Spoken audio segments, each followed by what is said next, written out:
எல்லோருக்கும் வணக்கம். நான் உங்கள் தமிழ். மடிக்கணினியின் திரையில் ஓடிக்கொண்டிருந்த சிசிடிவி கேமராவில் அந்த மினி வேனில் சிலம்பா டிராவல்ஸ் என்று இருந்ததை பார்த்து உற்சாகமானாள் நித்யா. அவளுடைய உற்சாகம் பத்மாவையும் தொற்றிக்கொண்டது. ஏன் மேடம், அப்படின்னா இந்த டிராவல்ஸுக்கு ஃபோன் பண்ணி கேட்டா ஏதாவது விஷயம் கிடைக்கும் இல்லை? நித்யாவிடம் கேட்டாள். Yes Padma, chances are there. But அந்த வேன் நம்பரும் நமக்கு தெரிஞ்சா இன்னுமே அடையாளம் சொல்லி கேட்கறதுக்கு கொஞ்சம் ஈஸியா இருக்கும். நம்பர் தெரியுதா பாருங்க. திரையின் மீது இருந்த கண்ணை எடுக்காமல் பத்மாவுக்கு பதில் சொன்னாள் நித்யா. திரையின் காட்சியில் தெரிந்த அந்த வண்டி அந்த பிரதான சாலையில் வேகமாக சென்று கொண்டிருந்தது. சிறிது தூரம் சென்றவுடன் அந்த பாதை 4 வழி சாலையாக பிரிந்தது ஒரு இடத்தில். அத்துடன் காட்சியும் முடிவடைந்தது. ஷிட், முடிஞ்சிடுச்சே. கோபத்துடன் கையை மேஜையில் குத்தினாள் நித்யா. என்ன மேடம், நின்றுச்சு, அடுத்து என்ன பண்றது மேடம்? பரிதாபமான குரலில் கேட்டாள் பத்மா. ஒரு நொடி யோசித்த நித்யா சட்டென்று பத்மாவிடம் திரும்பினாள். நீங்க நம்ம வண்டியில போய் இந்த இடத்தோட சிசிடிவி ஃபுட்டேஜை கேட்டு வாங்கிட்டு வாங்க பத்மா. அந்த வண்டி எங்க போகுது என்னன்னு இன்னும் நாம பார்க்கணும். அந்த வண்டியோட நம்பர், அதுல யார் யார் இருக்காங்கங்கிறதெல்லாம் நமக்கு தெரியணும்னா அந்த இடத்தோட சிசிடிவி ஃபுட்டேஜ் நமக்கு வேணும். ஸோ நீங்க உடனே கிளம்புங்க, லேட் பண்ணாதீங்க. சரி மேடம். உடனே புறப்பட்டாள் பத்மா. மீண்டும் முதலிலிருந்து ஓடவிட்டு திரையை கவனிக்க ஆரம்பித்தாள் நித்யா. அப்பொழுது அவளுடைய அலைபேசி வைப்ரேஷனில் உருமியது.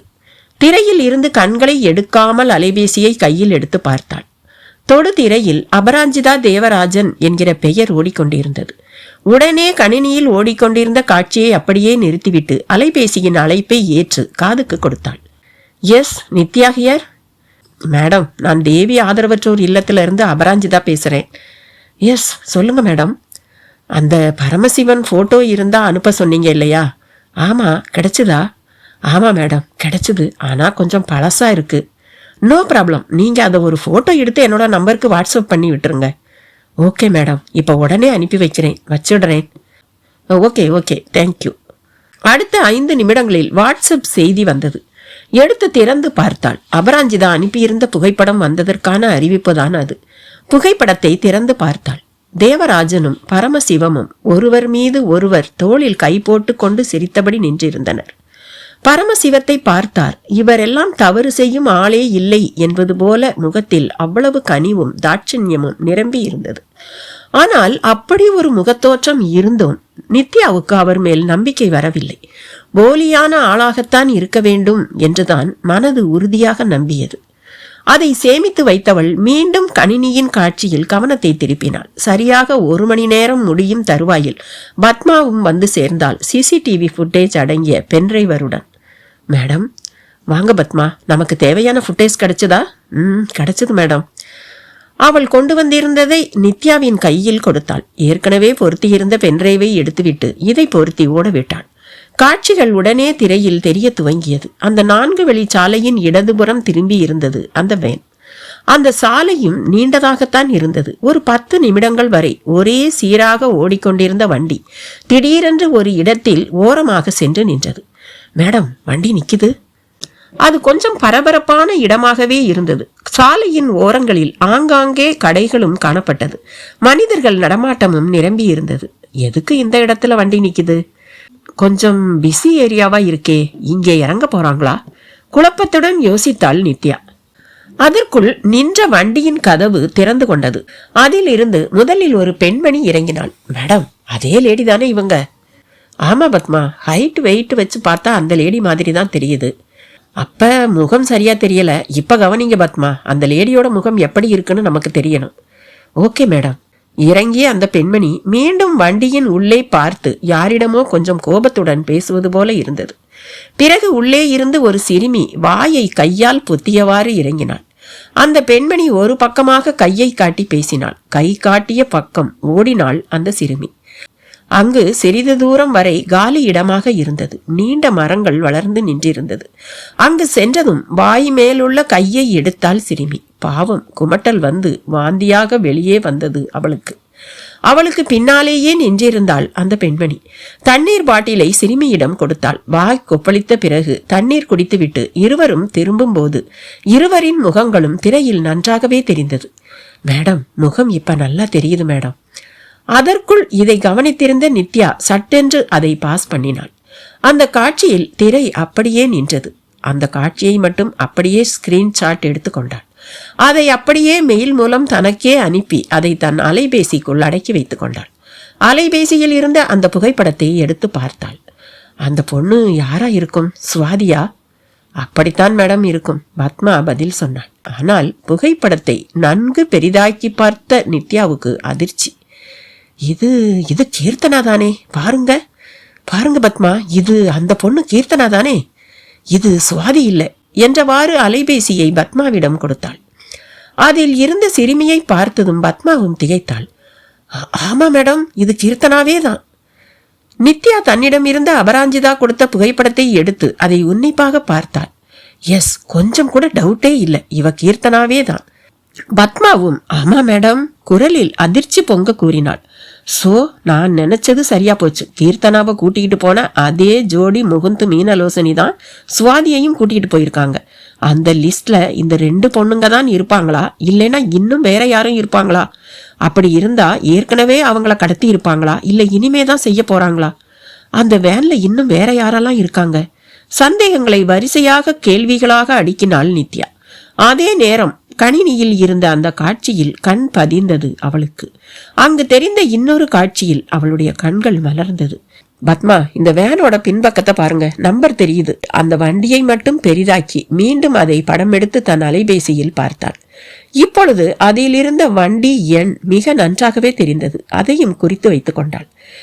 பிறகு தன் அலைபேசியை எடுத்து சமீபத்திய அழைப்பு பட்டியலில் இருந்த அபராஞ்சிதா தேவராஜன் எண்ணிற்கு நேரே இருந்த அழைப்பு சிம்பலை தட்டிவிட்டு அலைபேசியை காதுக்கு கொடுத்தாள். மறுமுனையில் 3 சத்தம் அடித்த பிறகு அபராஞ்சிதா தொடர்புக்கு வந்தாள். ஹலோ மேடம், சொல்லுங்க.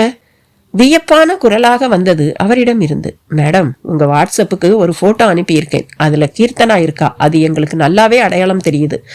அதுல கீர்த்தனாவுக்கு பக்கத்துல ஒரு லேடி இருக்கா. அந்த லேடியை தான் நீங்க பார்த்துட்டு எனக்கு அடையாளம் சொல்லணும். அந்த லேடி தான் கீர்த்தனாவை கூட்டிட்டு போன அந்த மீனலோசனியா இருக்குமோன்னு எனக்கு ஒரு டவுட். நீங்க கொஞ்சம் பார்த்து சொல்றீங்களா? எஸ் மேடம், நான் உடனே பார்த்து சொல்றேன். நித்யாவுக்குள் இருந்த பதற்றம் இப்போது அபராஞ்சிதாவுக்கும் தொற்றிக்கொண்டது. அடுத்த நிமிடத்தில் நித்யாவின் அலைபேசி சினுங்கியது. அதற்காகவே காத்திருந்தது போல அழைப்பை ஏற்றாள். எஸ் மேடம், சொல்லுங்க. என் சந்தேகம் சரிதானே? அது மீனலோசனி தானே? அவசரமாக வார்த்தைகள் வந்து விழுந்தது நித்யாவிடம் இருந்து. ஆமா மேடம், அது மீனலோசனியே தான். எங்க மேடம் இருந்தாங்க அவங்க? கீர்த்தனாவை கண்டுபிடிச்சிட்டீங்களா? அவ நல்லா இருக்கால்ல, எதுவும் பிரச்சனை இல்லையே, உடனே இங்க கூட்டிட்டு வந்துருவீங்கல்ல? பதட்டத்தில் வேகமாக கேள்விகளை அடுக்கினார் அபராஞ்சிதா. மேடம், வெயிட், நாங்க இன்னும் அவங்கள பிடிக்கல. கீர்த்தனா மட்டும் இல்ல, இன்னொரு பொண்ணும் மிஸ் ஆயிருக்கா. இன்னும் இதுல நிறைய தெரிஞ்சுக்க வேண்டி இருக்கு எங்களுக்கு. இப்பதான் ஒரு குழு கிடைச்சிருக்கு. அதை வச்சு இனிமேதான் மூவ் பண்ணணும். உங்களுக்கு கூடிய சீக்கிரம் நல்ல தகவலா சொல்றேன் மேடம், பயப்படாதீங்க. கீர்த்தனாவுக்கு எதுவும் ஆகாது, அவ சேஃபா வந்து சேருவா. தகவல் கிடைச்ச உடனே உங்களுக்கு நான் கால் பண்றேன். இப்ப வைக்கிறேன். பதிலை கூட எதிர்பார்க்காமல் அழைப்பை துண்டித்தாள் நித்யா. அடுத்த வேலையாக சிலம்பா டிராவல்ஸ் என்று கூகுளில் தேடத் தொடங்கினாள். அவளுடைய எண்ணம் முழுவதும் இந்த டிராவல்ஸ் மூலமாக அந்த வண்டி எங்கு சென்றது, யார் யார் அதில் பயணப்பட்டார்கள், இந்த விவரத்தை தெரிந்து கொண்டு விரைவில் அவர்களை பிடித்துவிட வேண்டும் என்பதுதான். எழுத்துக்களை முழுவதும் தட்டி முடிப்பதற்குள்ளாகவே முதலாவதாக சிலம்பா டிராவல்ஸ் என்று காண்பித்தது. அந்த டிராவல்ஸ் பற்றிய தகவல்களை படிக்க ஆரம்பித்தாள். அது கிண்டியில் இருப்பதாக காட்டியது. கொஞ்சம் பெரியதொரு டிராவல்ஸாகத்தான் தெரிந்தது. நல்ல வேளையாக அதிலேயே தொடர்பு எண்ணும் குறிப்பிடப்பட்டிருந்தது. உடனே அந்த போன் சிம்பலை அழித்துவிட்டு அலைபேசியை காதுக்கு கொடுத்தாள். அழைப்பு போக வேண்டுமே என்று மனம் துடித்தது அவளுக்கு. நல்ல நேரம் போலும். ஏமாற்றம் தராமல் அழைப்பு மணி எதிர்முனையில் சினுசினுவென்று ஓசையிட ஆரம்பித்தது. ஆனால் முழு அழைப்பு முடியும் வரையிலும் அது ஏற்கப்படவில்லை. கோபமாக வந்தது நித்யாவிற்கு. வர்ற கால அட்டன் பண்ண கூட முடியாம அப்படி என்னதான் டிராவல்ஸ் நடத்துறாங்க இவங்க? கொஞ்சம் கூட பொறுப்பு இல்லாதவங்க, யூஸ்லெஸ் பெல்லோஸ். திட்டிக்கொண்டே மீண்டும் அதே எண்ணிற்கு அடைப்பு விடுத்தாள்.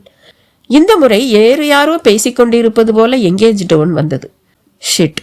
கோபமாக அலைபேசியை மேஜை மீது வைத்தாள். அவளுடைய அவசரம் அந்த டிராவல்ஸ்காரர்களுக்கு எப்படி தெரியும்? யாருக்கு மேடம்? அந்த டிராவல்ஸுக்கா? பத்மா கேட்டாள். ஆமா பத்மா, அங்கதான். எரிச்சலோடு பதில் சொன்னாள் நித்யா. ரிங் போகுதா மேடம்? போகுது. ஃபர்ஸ்ட் டைம் எடுக்கல, இப்ப எங்கேஜ்டா இருக்கு. அவசரத்துக்கு நாம செஞ்சா எடுக்கிறாங்களா இவங்களையெல்லாம்? பல்லை கடித்து கொண்டாள் நித்யா. ஒரு 5 நிமிடங்கள் கரைந்து மீண்டும் அழைப்பு கொடுத்தாள். இந்த முறை 2வது சத்தத்திலேயே அழைப்பு ஏற்கப்பட்டது. Hello, Silamba travels? ஒரு ஆணின் குரல் எந்திரத்தனமாக ஒலித்தது. நான் ஆதம்பாக்கம் B2 போலீஸ் ஸ்டேஷன்ல இருந்து IPS நித்யாதேவி பேசுறேன். இப்போது அந்த குரலில் ஒரு தடுமாற்றமும் பயமும் தெரிந்தது. சொல்லுங்க மேடம், உங்க டிராவல்ஸ் வண்டி சம்பந்தமா எனக்கு ஒரு முக்கியமான இன்ஃபர்மேஷன் தேவைப்படுது. யார்கிட்ட கேட்டா கரெக்ட் டீடைல்ஸ் தெரியும்? இருங்க மேடம், நான் மேனேஜரை கூப்பிடுறேன், கொஞ்சம் வெயிட் பண்ணுங்க. ஓகே, கொஞ்சம் சீக்கிரம் கூப்பிடுங்க. 1 நிமிடம் முடிந்து 2வது நிமிடமும் முடிந்தது. அடுத்த 2 நிமிடங்கள் கடந்தது. பொறுமை இழந்து கொண்டிருக்கும் நேரத்தில் ஒரு வழியாக தொடர்புக்கு வந்தார் மேனேஜர். ஹலோ, சொல்லுங்க மேடம், என்ன வேணும்? ஏன் சார், லைன்ல வந்து பேசுறதுக்கு உங்களுக்கு இவ்வளவு நேரமா? சாரி மேடம், நான் உள்ள ரெஸ்ட் ரூம்ல இருந்தேன், ரியலி சாரி.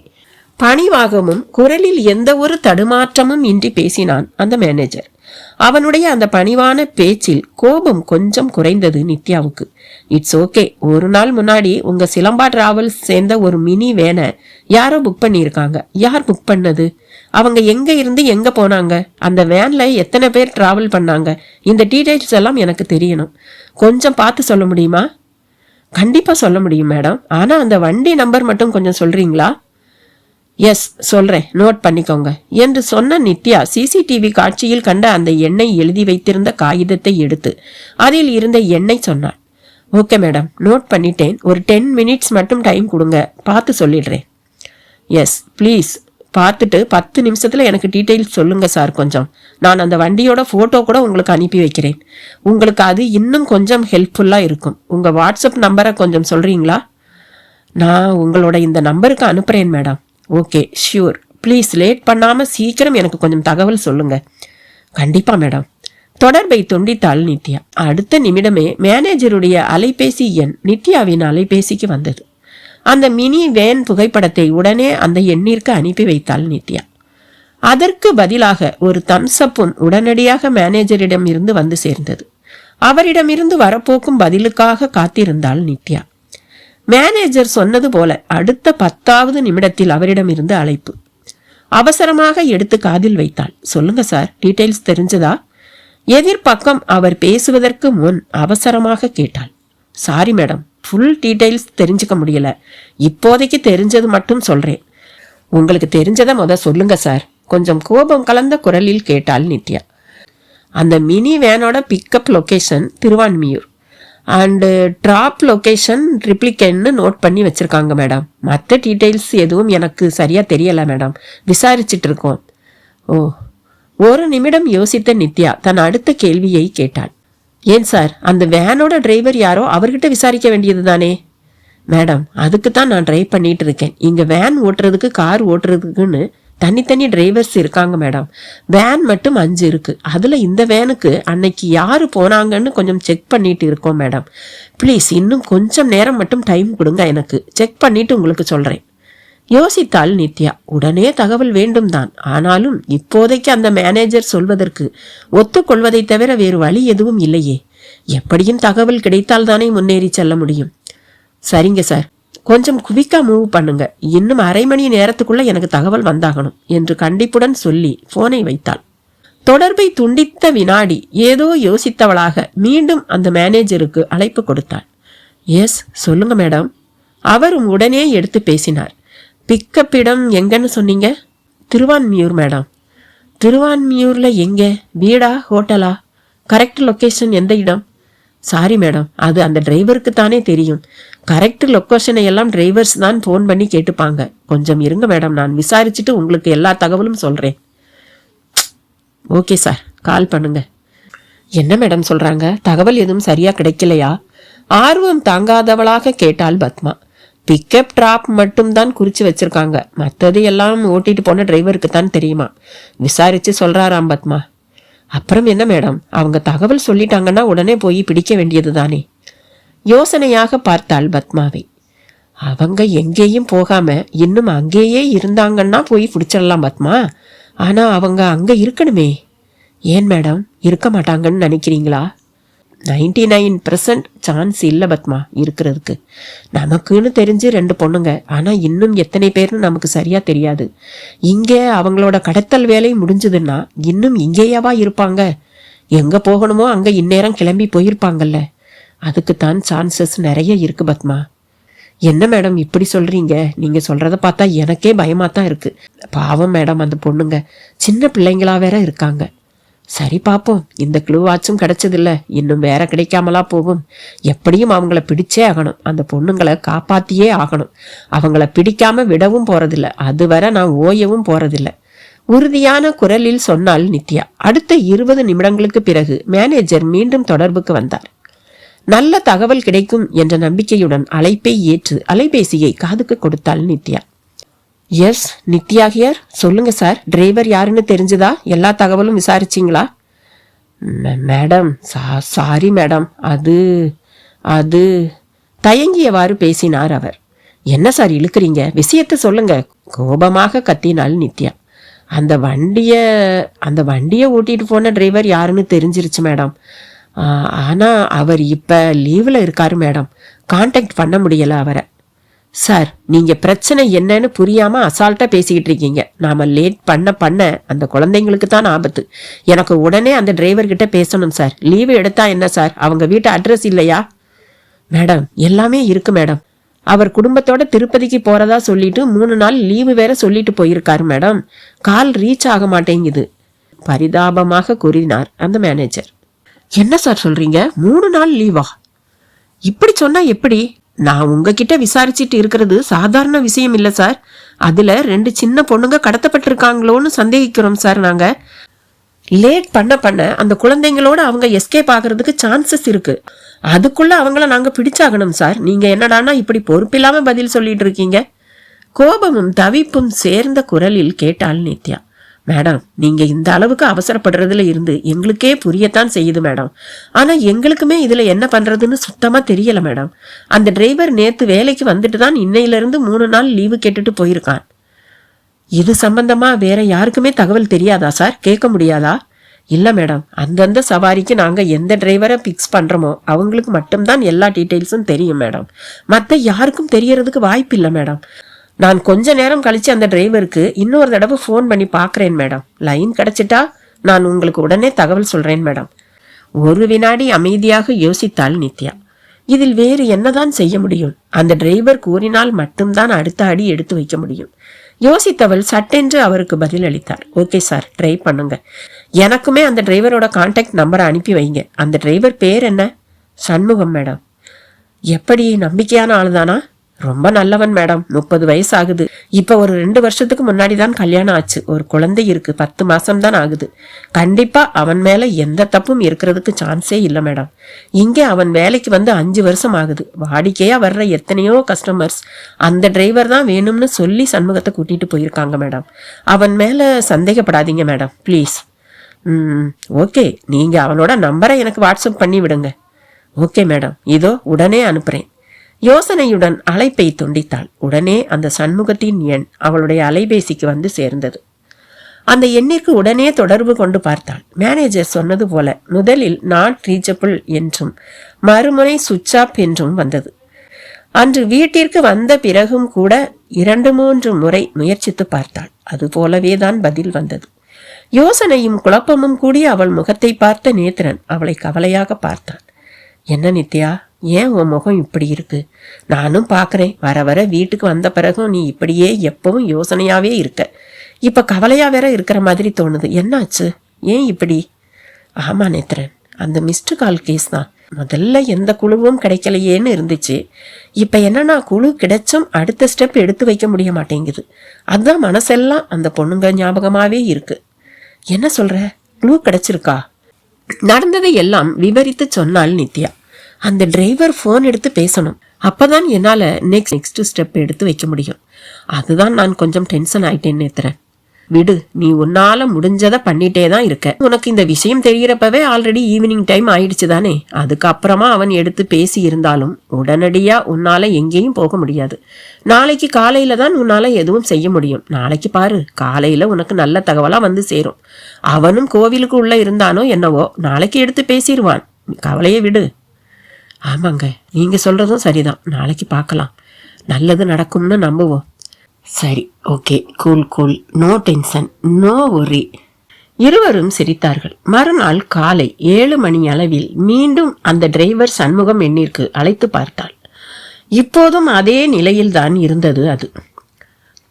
என்று எரிச்சலுடன் அலைபேசியை கட்டில் மேல் தூக்கி போட்டுவிட்டு குளிக்கச் சென்றாள்.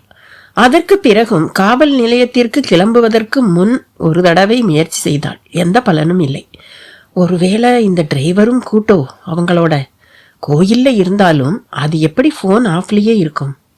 இன்னும் 1 மணி நேரம் கழிச்சு போட்டு பார்ப்போம். அப்பவும் இதே பதில் வந்ததுன்னா முதல்ல அந்த டிரைவரை தேட ஆரம்பிக்கணும். என்ன செய்வது, எப்படி செய்வது என்று யோசிக்க ஆரம்பித்தாள் நித்யா. காவல் நிலையத்தை அடைந்து உள்ளே செல்லும் போதே அவளுடைய அலைபேசி சினுங்க ஆரம்பித்தது. உடனே எடுத்து பார்த்தாள். டிராவல்ஸ் மேனேஜர் என்று காட்டியது டிஸ்பிளே. அவசரமாக எடுத்து காதில் வைத்தாள். Yes, IPS Nithyadevi here. Madam, நான் சிலம்பா டிராவல்ஸ் மேனேஜர் பேசுறேன். சொல்லுங்க. நானே பேசணும்னு இருந்தேன். எனக்கு என்னமோ அந்த டிரைவருக்கும் இந்த குற்றத்துல பங்கு இருக்கும்னு தோணுது. நித்யா அதற்கு மேலும் பேசுவதற்குள் மேனேஜர் இடைமறித்தார். நோ மேடம், இப்பதான் ஒரு 5 மினிட்ஸ் பிஃபோர் சண்முகம் எனக்கு ஃபோன் பண்ணான் மேடம். நேற்று ஈவினிங் கோயிலுக்குள்ள சாமி கும்பிட போனதால ஃபோனை சுவிட்ச் ஆஃப் பண்ணினதாகவும் 4 ஹவர் கழிச்சு தான் வெளியே வந்ததாகவும் சொன்னான் மேடம். அப்புறம் மறந்து போய் இப்பதான் ஆன் பண்ணி இருக்கான். வரிசையா மிஸ்டு கால் இருக்கிறத பார்த்துட்டு உடனே என்ன கூப்பிட்டுருக்கான் மேடம். Oh, that's good. சரி, தகவல் கிடைச்சதா மேடம்? நீங்களே அவன்கிட்ட பேசுறீங்களா மேடம்? உங்களுக்கு வேண்டியதை நீங்களே கேட்டுக்கிட்டீங்கன்னா இன்னும் நல்லது இல்லையா? ஓகே ஓகே, காலை கட் பண்றேன் இப்ப. உடனே மேனேஜரின் அழைப்பை துண்டித்து விட்டு ஓட்டுநருக்கு அழைப்பு கொடுத்தாள் நித்யா. அவனும் நித்யாவின் அழைப்புக்காகவே காத்திருந்தது போல முதல் சத்தத்திலேயே தொடர்புக்கு வந்தான். ஹலோ, சொல்லுங்க மேடம். சண்முகம், உங்க மேனேஜர் டீடைல்ஸ் எல்லாம் சொல்லி இருப்பாரே. ஆமா மேடம், சொன்னாரு. நீங்க பேசுவீங்கன்னு சொன்னாரு மேடம். சரி சண்முகம், சொல்லுங்க. அன்னைக்கு அந்த van pickup location, drop location எல்லாம் கொஞ்சம் ஞாபகப்படுத்தி சொல்லுங்க. ரொம்ப நல்லாவே ஞாபகம் இருக்கு மேடம். ஏன்னா அவங்க எந்த ஒரு குறிப்பிட்ட இடத்தையும் சொல்லாம பஸ் ஸ்டாண்டு கிட்ட வர சொல்லி சொன்னாங்க மேடம். ஓ, அதாவது பிக்கப் வந்து திருமான்மியூர் பஸ் ஸ்டாப் பக்கத்துல அண்ட் டிராப் வந்து ட்ரிபிள் கேன் பஸ் ஸ்டாப் பக்கத்துல, அப்படியா? Yes madam. ஓகே, அதுல எத்தனை பேர் டிராவல் பண்ணாங்க? ஆம்பளையால் ஒருத்தர் தான் மேடம். முன் சீட்ல எனக்கு பக்கத்துல உட்கார்ந்து இருந்தாரு. பின்னாடி ஒரு லேடியும் கூட சின்ன பொண்ணுங்க இருந்தாங்க மேடம். எஸ், சின்ன பொண்ணுங்க எத்தனை பேர் இருந்தாங்க? அது ஒரு நிமிடம் யோசித்தான் சண்முகம். கரெக்டா ஞாபகம் வரல மேடம். எனக்கு 3 பேரா 4 பேரான்னு சரியா நினைவுக்கு வரல. அதாவது அந்த லேடியோட 3 or 4 சின்ன பொண்ணுங்க, அப்படித்தானே? ஆமாங்க மேடம், அப்படித்தான் நினைக்கிறேன். ஓகே, கரெக்டா எந்த இடத்துல பிக்கப் டிராப் கொஞ்சம் ஞாபகப்படுத்தி சொல்றீங்களா? அதாவது பஸ் ஸ்டாண்டுக்கு பக்கத்துல எங்க, ஏதாவது கடை பேரோ இல்ல அடையாளம் எதுவும் சொல்ல முடியுமா? பிக்கப் லொகேஷன் சொல்றப்ப பஸ் ஸ்டாண்டுக்கு கொஞ்சம் தள்ளி இடது பக்கம் மருந்து கடை ஒன்று சொன்னாங்க மேடம். பேரு செல்வி மெடிக்கல் ஷாப்புக்கு பக்கத்துல வர சொல்லி சொன்னாங்க மேடம். இப்போ டிராப் பண்ண இடத்துல நான் கவனிக்கல மேடம். பஸ் ஸ்டாப்பை விட்டு போன உடனேயே அவங்களா நிறுத்த சொல்லி சொன்னாங்க. நான் அங்க எதையும் கவனிக்கல மேடம்.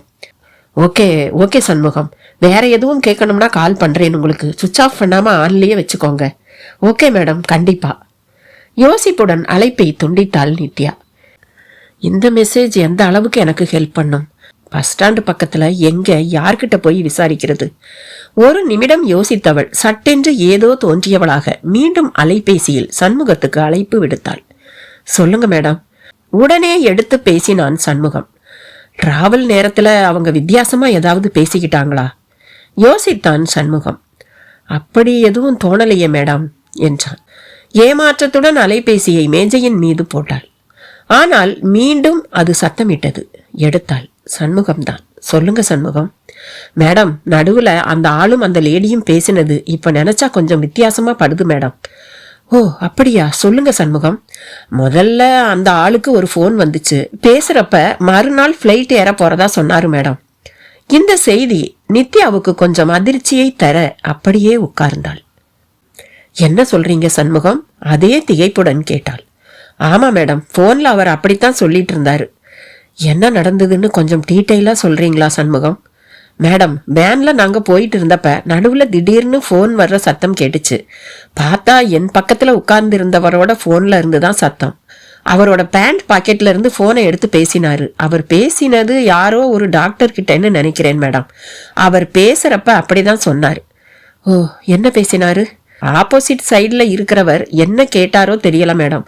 அதுக்கு இவர் ஆமா டாக்டர், நாளைக்கு தான் ஃப்ளைட் இருக்கு அப்படின்னு சொல்லிட்டு இருந்தாரு. அப்புறம் இவர் பேசி முடிச்ச உடனே பின்னாடி இருந்த அந்த லேடி என்ன சொல்றாரு டாக்டர் அப்படின்னு கேட்டாங்க. அதுக்கு இவர் பின்னாடி அவங்கள திரும்பி பார்த்தாரு. ஆனா பதில் எதுவும் சொன்ன மாதிரி தோணல மேடம். எனக்கு அதெல்லாம் அப்ப ஒன்றும் வித்தியாசமா தெரியல. ஆனா இப்ப நீங்க சொன்னதுக்கு அப்புறம்தான் அவர் ஏன் அந்த லேடி கேட்டதுக்கு பதில் சொல்லல அப்படின்னு கொஞ்சம் யோசனையா இருக்குது மேடம். சண்முகம், நீங்க வேன்ல அவங்கள கூட்டிகிட்டு போனது நேத்திக்கு முந்தின நாளுக்கு முந்தின நாள். அப்படின்னா அவர் நாளைக்குன்னு சொன்னது நேத்துக்கு முந்தின தினம், கரெக்டா? அப்படித்தான் இருக்கணும் மேடம். அவர் பேசினது படி பார்த்தா அப்படித்தான் அர்த்தமாகுது மேடம். ஷிட், கோபமாக சொல்லி கொண்டாள் நித்யா. பின்னாடி உட்கார்ந்திருந்த அந்த பொண்ணுங்க டிராவல்ல எப்படி இருந்தாங்க? ஐ மீன் பயந்திருந்த மாதிரி, அவங்கள கட்டாயப்படுத்தி அழைச்சிட்டு போற மாதிரி ஏதாச்சும் தோணுச்சா உங்களுக்கு? அந்த அளவுக்கு நான் கவனிக்கல மேடம். அவங்க ஓரளவு தூங்கிக்கிட்டே இருந்த மாதிரி தான் தோணுச்சு madam. Okay Shanmugam, thanks for your information. ஏதாவது தேவைப்பட்டா நான் கால் பண்றேன். Okay madam. கண்களை மூடி இருக்கையில் சாய்ந்து அமர்ந்து கொண்டாள் நித்யா. எது நடக்கக்கூடாதுன்னு நினைச்சனோ அது நடந்துடுச்சு. ஊரை விட்டு வெளியே போறதுக்குள்ள அவங்கள பிடிச்சிடணும்னு நினைச்சேன். எவ்வளவு வேகமா மூவ் பண்ணியும் அது முடியாம போயிடுச்சே. எதிராளிகள் ரொம்ப பாஸ்டா தான் இருக்காங்க. நம்மோட அடுத்த மூவ் என்ன? தீவிரமாக யோசிக்க ஆரம்பித்தாள். முதல்ல அவங்க எங்க போனாங்கிறத கண்டுபிடிக்கணுமே. ஃப்ளைட்டு, எந்த ஊருக்கான ஃப்ளைட் அது? குழந்தைகளை எங்க கூட்டிட்டு போனாங்க? சட்டென்று வேகமாக எழப்போனவளை தடுத்து நிறுத்தியது அவளுடைய அலைபேசி. சத்தமிட்டதை எடுத்து பார்த்தாள். அதில் நேத்ரனின் பெயர் ஓடிக்கொண்டிருந்தது. இந்த நேரத்துல இவர் எதுக்கு கால் பண்ணியிருக்காரு என்கிற யோசனையுடன் அழைப்பை ஏற்று காதில் வைத்தாள். சொல்லுங்க நேத்ரன், என்ன விஷயம்? இந்த நேரத்துல போன் பண்ணியிருக்கீங்க? அவசரமாக பேசினாள். அவளுடைய சிந்தனை முழுவதும் அந்த கடத்தல்காரர்கள் மீதும் குழந்தைகள் மீதுமே இருந்தது. ஆமா நித்யா, இன்னைக்கு ஈவினிங் கொஞ்சம் சீக்கிரம் வர முடியுமா உனக்கு? ஏன் நேத்ரன்? சான்ஸே இல்லை நேத்ரன். அதுக்கு இங்க ரொம்ப முக்கியமான பிரச்சனை ஒண்ணு ஓடிட்டு இருக்கு. நான் அதை கவனிக்கணும் நேத்ரன், பிளீஸ். கொஞ்சம் கோபத்துடனே சொன்னாள். என்ன நித்யா, உனக்கு ஏற்கனவே தெரியும் தானே. அப்ப இன்னைக்கு உனக்கு தோதுபடாதுன்னா நம்ம வீட்டு விசேஷத்தை நாளைக்கு வேணா வச்சுப்போமா? என்ன விசேஷம் நேத்ரன்? எனக்கு என்ன தெரியும்? கொஞ்சம் விவரம் என்னன்னு சொல்றீங்களா? சலிப்பாக இருந்தது அவளுக்கு. அதுதான் நித்யா, மனோஜுக்கு பொண்ணு பார்க்க போற விஷயம்தான். அவங்க முடிஞ்சா இன்னைக்கே வந்து பொண்ணு பாருங்கன்னு சொல்றாங்க. உடனே அப்பா இன்னைக்கு ஈவினிங் வர்றதா சொல்லிட்டாரு. 6 மணிக்கு நாம எல்லாரும் சேர்ந்து போகணும்டா. நீ என்னடான்னா இப்படி கேள்வி மேல கேள்வியா கேட்டுட்டு இருக்க? ஐயோ நேத்ரன், நீங்க தான் என்னோட அவசரம் புரியாம பேசிட்டு இருக்கீங்க. பிளீஸ், நான் வராம நீங்க மட்டும் போயிட்டு வாங்களேன். என்ன நித்யா இப்படி சொல்ற? லேடிஸ் யாருமே இல்லாம வெறும் நாங்க 3 பேர் மட்டும் போறதா? அது என்ன நல்லாவா இருக்கும்? ப்ளீஸ் நித்யா, இப்போ டைம் என்ன? 10 மணி தானே ஆகுது. ஈவினிங் ஒரு 5 மணிக்குள்ள வேலையை முடிச்சுட்டு வாம்மா கொஞ்சம். இன்னைக்கு மட்டும் தானே. ஓகே நேத்ரன், வரேன். எரிச்சலுடன் அழைப்பை துண்டித்தாள். பத்மா, என் கூட வாங்க சொல்லிக்கொண்டே நடந்தாள்.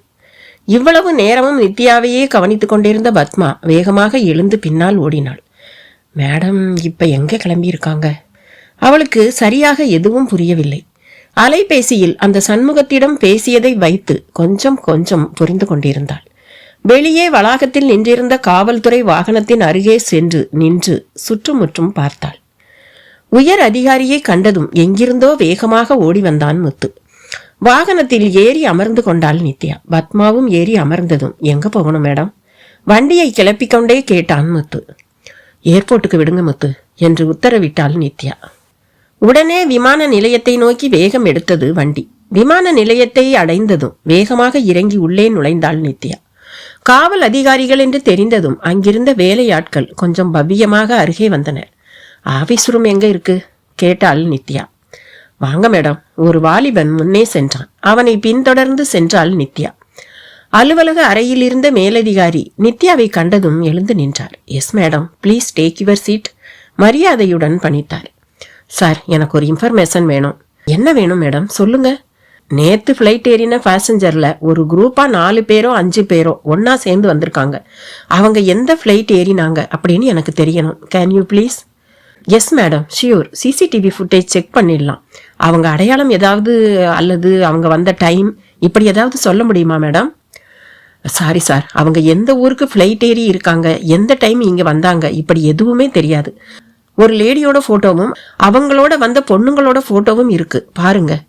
சொல்லிக்கொண்டே தான் கொண்டு வந்திருந்த அந்த சிசிடிவி காட்சியில் இருந்த மீனலோசனியும் கீர்த்தனாவும் இருந்த புகைப்படமும் சுவாதியின் புகைப்படமும் அவரிடம் எடுத்து காட்டினாள் நித்யா. அவற்றை கையில் எடுத்து உற்று பார்த்தார் அந்த அதிகாரி. சார், எனக்கு ஒரு ஐடியா தோணுது. நமக்கு அவங்க வந்த டைமிங் எதுவும் தெரிஞ்சிருந்தா சிசிடிவி ஃபுட்டேஜ்ல கண்டுபிடிக்கிறதுக்கு கொஞ்சம் ஈஸியா இருக்கும். ஆனா நமக்கு எந்த டீட்டெயில்ஸும் தெரியாது. ஸோ என்று நிறுத்தினாள் நித்யா. என்ன பண்ணலாம்னு சொல்லுங்க மேடம், ப்ளீஸ். இங்க இருக்கிற ஸ்டாஃப்ஸ், ஆபீசர்ஸ்னு எல்லாரையும் கூப்பிட்டு முதல்ல இந்த படத்தை காட்டி விசாரிப்போம். யாருக்காவது அடையாளம் தெரிஞ்சா அதை வச்சு அப்புறமா சிசிடிவி ஃபுட்டேஜ் வாட்ச் பண்ணுவோம் சார். ஸோ முதல்ல அதுக்கு அரேஞ்ச் பண்றீங்களா? உள்ளே நுழையும் இடத்தில் இருந்து செக்கின் இடம் என்று ஒவ்வொரு இடத்திலும் வேலை பார்ப்பவர்கள் அனைவரையும் தனித்தனியாக விசாரித்தார்கள். யாருக்கும் எந்த தகவலும் தெரியவில்லை என்றுதான் பதில் வந்தது. இத்தனை பேர் வந்து போகும் இடத்தில் ஒவ்வொருவர் முகத்தையும் நினைவில் வைத்துக் கொள்ள முடியுமா என்ன? காலையில் இருந்து பதிவான சிசிடிவி காட்சிகளை முழுவதுமாகத்தான் பார்க்க வேண்டும் என்று நித்யா நினைத்து கொண்டிருக்கும் நேரத்தில் ஒரு பெண் பணியாளர், இவங்களை பார்த்த ஞாபகம் இருக்கு மேடம் எனக்கு என்று கூறினாள். தனக்கு சாதகமான ஒரு பதில் வந்ததும் சிறிது மலர்ந்த முகத்துடன் அவளை பார்த்தாள் நித்யா. ஒவ்வொரு பயணியையும் பெண்கள், ஆண்கள் என்று தனித்தனியாக கேபின் போன்றதொரு இடத்தில் அவர்களிடத்தில் சந்தேகப்படும்படியாக எதுவும் இருக்கிறதா என்று தொட்டு பார்த்து சோதனை செய்யும் பணிப்பெண் அவள். என்ன சொல்றீங்க? நீங்க இவங்களை பாத்தீங்களா? இந்த போட்டோல இருக்கிறவங்க தானே? உற்சாகத்துடன் கேட்டாள். ஆமா மேடம், இவங்களதான் பார்த்தேன். முந்தா நேத்து ஈவினிங் ஒரு 3 மணி இருக்கும் மேடம்.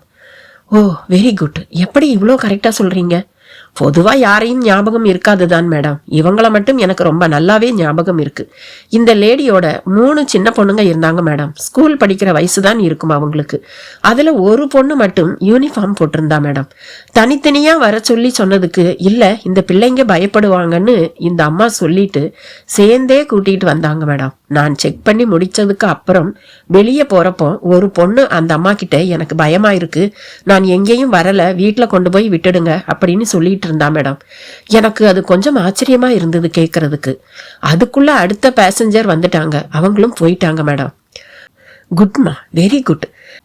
இவங்க எந்த கேட்டுக்கு போனாங்கன்னு தெரியுமாமா? இல்ல மேடம், அது தெரியாது. ஓகேம்மா, தேங்க்யூ சோ மச். அந்த பெண்ணிடம் நன்றி சொல்லிவிட்டு அந்த அலுவலகரிடம் திரும்பினாள். சார், இவங்க சொன்ன மாதிரி மதியம் 2 மணில இருந்து 4 மணி வரைக்குமான ஃபுட்டேஜ் கொஞ்சம் போடுங்க சார். அவங்க எந்த கேட்ல போய் வெயிட் பண்ணாங்கன்னு பார்த்தா அவங்களோட ஃபிளைட் டீடைல்ஸ் நமக்கு கரெக்டா தெரிஞ்சிடும் இல்லையா? Quick sir. அவரும் உடனே நித்யா சொன்னது போல செய்தார். அந்த நேரத்தில் பதிவான காட்சிகள் திரையில் ஓட ஆரம்பித்தது. சிறிது நேரம் வரை ஓடிய பிறகு மீனலோசனி அங்கு நடந்து வந்து கொண்டிருந்தாள். சிசிடிவியில் மீனலோசனியின் முகம் தெரிந்தவுடன் கொஞ்சம் நிமிர்ந்து அமர்ந்து கொண்டாள் நித்யா. திரையில் மீனலோசனியும் அவளுக்கு முன்னால் கீர்த்தனாவும் சுவாதியும் அவர்களுடன் மற்றொரு பெண்ணும் தெரிந்தனர். மேடம் மேடம், அந்த மீனலோசனி தான் மேடம். பாருங்க, கத்தினாள் பத்மா. ஆமா பத்மா, பார்த்துட்டேன். திரையில் இருந்து கண்களை எடுக்காமல் பதில் சொன்னாள் நித்யா. அவளுடன் இருந்த அந்த 3 சிறுமிகளின் முகங்களும் தெளிவில்லாமல் கொஞ்சம் சோர்வாக கண்கள் சொக்கியவாறு இருப்பது போல தெரிந்தது. அதனுடன் அவர்கள் முகத்தில் பயமும் கொஞ்சம் ஒட்டியிருப்பது போல தோன்றியது நித்யாவுக்கு.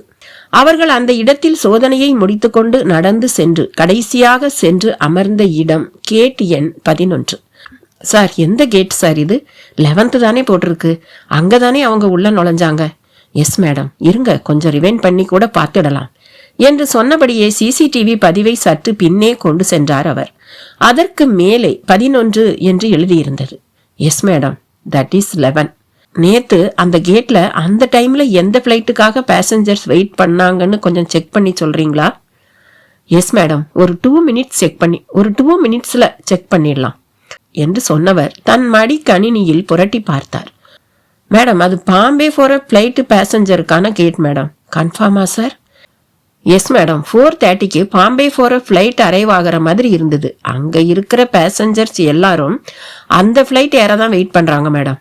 Okay sir, very good. But if you don't mind please, அங்க வெயிட் பண்ற பேசஞ்சரோட டிக்கெட் ஒரு தடவை பார்த்து அது பாம்பே போற ஃப்ளைட் தானான்னு இன்னும் கொஞ்சம் கரெக்டா கன்ஃபார்ம் பண்ணிக்கிறீங்களா?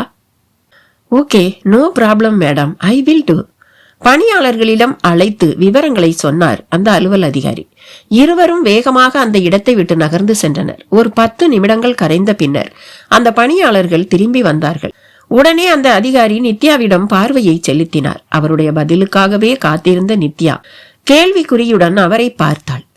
Madam, no doubt, ticket check பண்ணியாச்சு. அது பாம்பே போற ஃப்ளைட் தான், 100% sure. Okay sir, thank you. But இன்னொரு சின்ன ரிக்வெஸ்ட். சொல்லுங்க மேடம், என்ன செய்யணும்? இந்த சிசிடிவியில் தெரிகிற இந்த ஒரு ஷாட் மட்டும் எனக்கு கொஞ்சம் பிரிண்ட் அவுட் எடுத்து கொடுக்க முடியுமா சார்? அந்த லேடியோட இருக்கிற அவங்க ஹஸ்பண்டோட முகம் தெரியுது பாருங்க, அது எனக்கு தேவைப்படுது. ஃபியூச்சர் இன்வெஸ்டிகேஷனுக்கு தேவைப்படலாம் சார். Yes madam. அடுத்த 5 நிமிடங்களில் பிரிண்ட் அவுட் நித்யாவின் கைக்கு வந்தது. அதில் அந்த முகுந்த் முகமும் மீனலோசனியின் முகமும் குழந்தைகள் முகமும் நன்றாகவே தெரிந்தது. நித்யா தன் அடுத்த நடவடிக்கையை கவனிக்க எழுந்தாள். அந்த அலுவல் அதிகாரியிடம் கை கொடுத்தாள். அவரும் கை கொடுத்தார். குலுக்கிக் கொண்டனர். Okay sir, thank you very much for your cooperation and your sincere effects. It's okay madam, are you welcome? ஒரு சிறு புன்சிரிப்புடன் நன்றி சொல்லி விடைபெற்றாள் நித்யா. முத்துவுக்கு தகவல் சொன்னாள் பத்மா. வேகமாக வெளியே நடந்தார்கள்.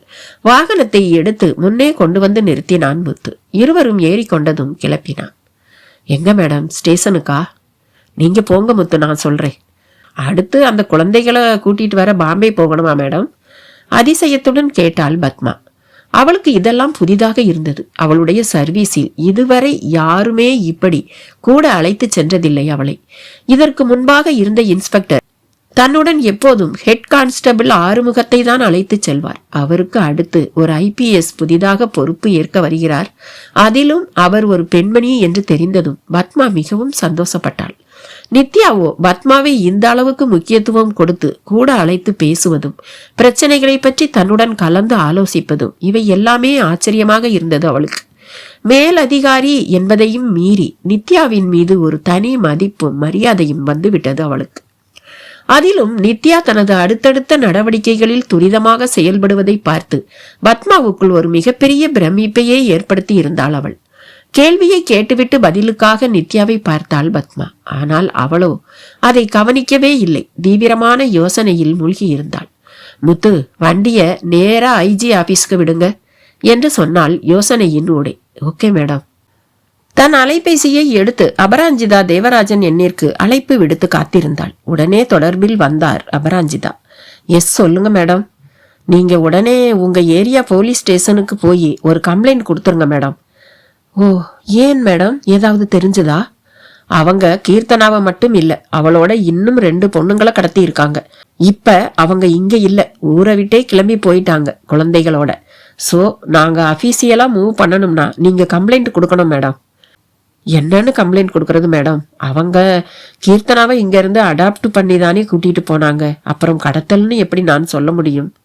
நீங்க கடத்தல்னு எல்லாம் எதுக்கு மேடம் சொல்றீங்க? கூட்டிட்டு போனவங்க அப்புறம் எந்த கான்டாக்டும் இல்ல, நான் கால் பண்ணாலும் சுவிட்ச் ஆஃப்னு வருது, அதனால சந்தேகமா இருக்கு அப்படின்னு சொல்லி கம்ப்ளைண்ட் கொடுங்க. எப்படியும் நான் எல்லா இன்ஃபர்மேஷனும் ஹையர் ஆபீசர் கிட்ட சொல்லணும் மேடம். நீங்க தயங்காம கம்ப்ளைண்ட் கொடுங்க. ஓகே மேடம், உடனே போறேன். மீண்டும் சிந்தனைக்கு தாவினாள் நித்யா. அடுத்த அரை மணி நேரத்தில் வண்டி IG அலுவலகம் எதிரே சென்று நின்றது. பத்மா, நீங்க வண்டியிலேயே இருங்க, நான் மட்டும் போயிட்டு வரேன் என்று சொல்லிவிட்டு வண்டியில் இருந்து இறங்கினாள் நித்யா. அலுவலக அறையின் முன்பு நின்றிருந்த செக்யூரிட்டியிடம் IGயை பார்க்க வேண்டும் என்று தகவல் சொல்லிவிட்டு வெளியே காத்திருந்தாள். சிறிது நேரத்தில் IG உள்ளே அழைப்பதாக வந்து தெரிவித்தார் அந்த செக்யூரிட்டி. உள்ளே சென்றாள் நித்யா. IG மேகநாதன் தன் இருக்கையில் கம்பீரமான ஒரு தோற்றத்தில் தன் அதிகாரத்துக்கே உரிய தோரணையுடன் அமர்ந்திருந்தார். நிமிர்ந்து நின்று அவருக்கு ஒரு சல்யூட் செய்தாள் நித்யா. அதை ஒரு தலையசைப்புடன் ஏற்றுக்கொண்டார் Meganathan. Good afternoon sir. Yes, good afternoon. Take your seat. அவர் எதிரே இருந்த இருக்கையில் அமர்ந்து கொண்டாள் நித்யா.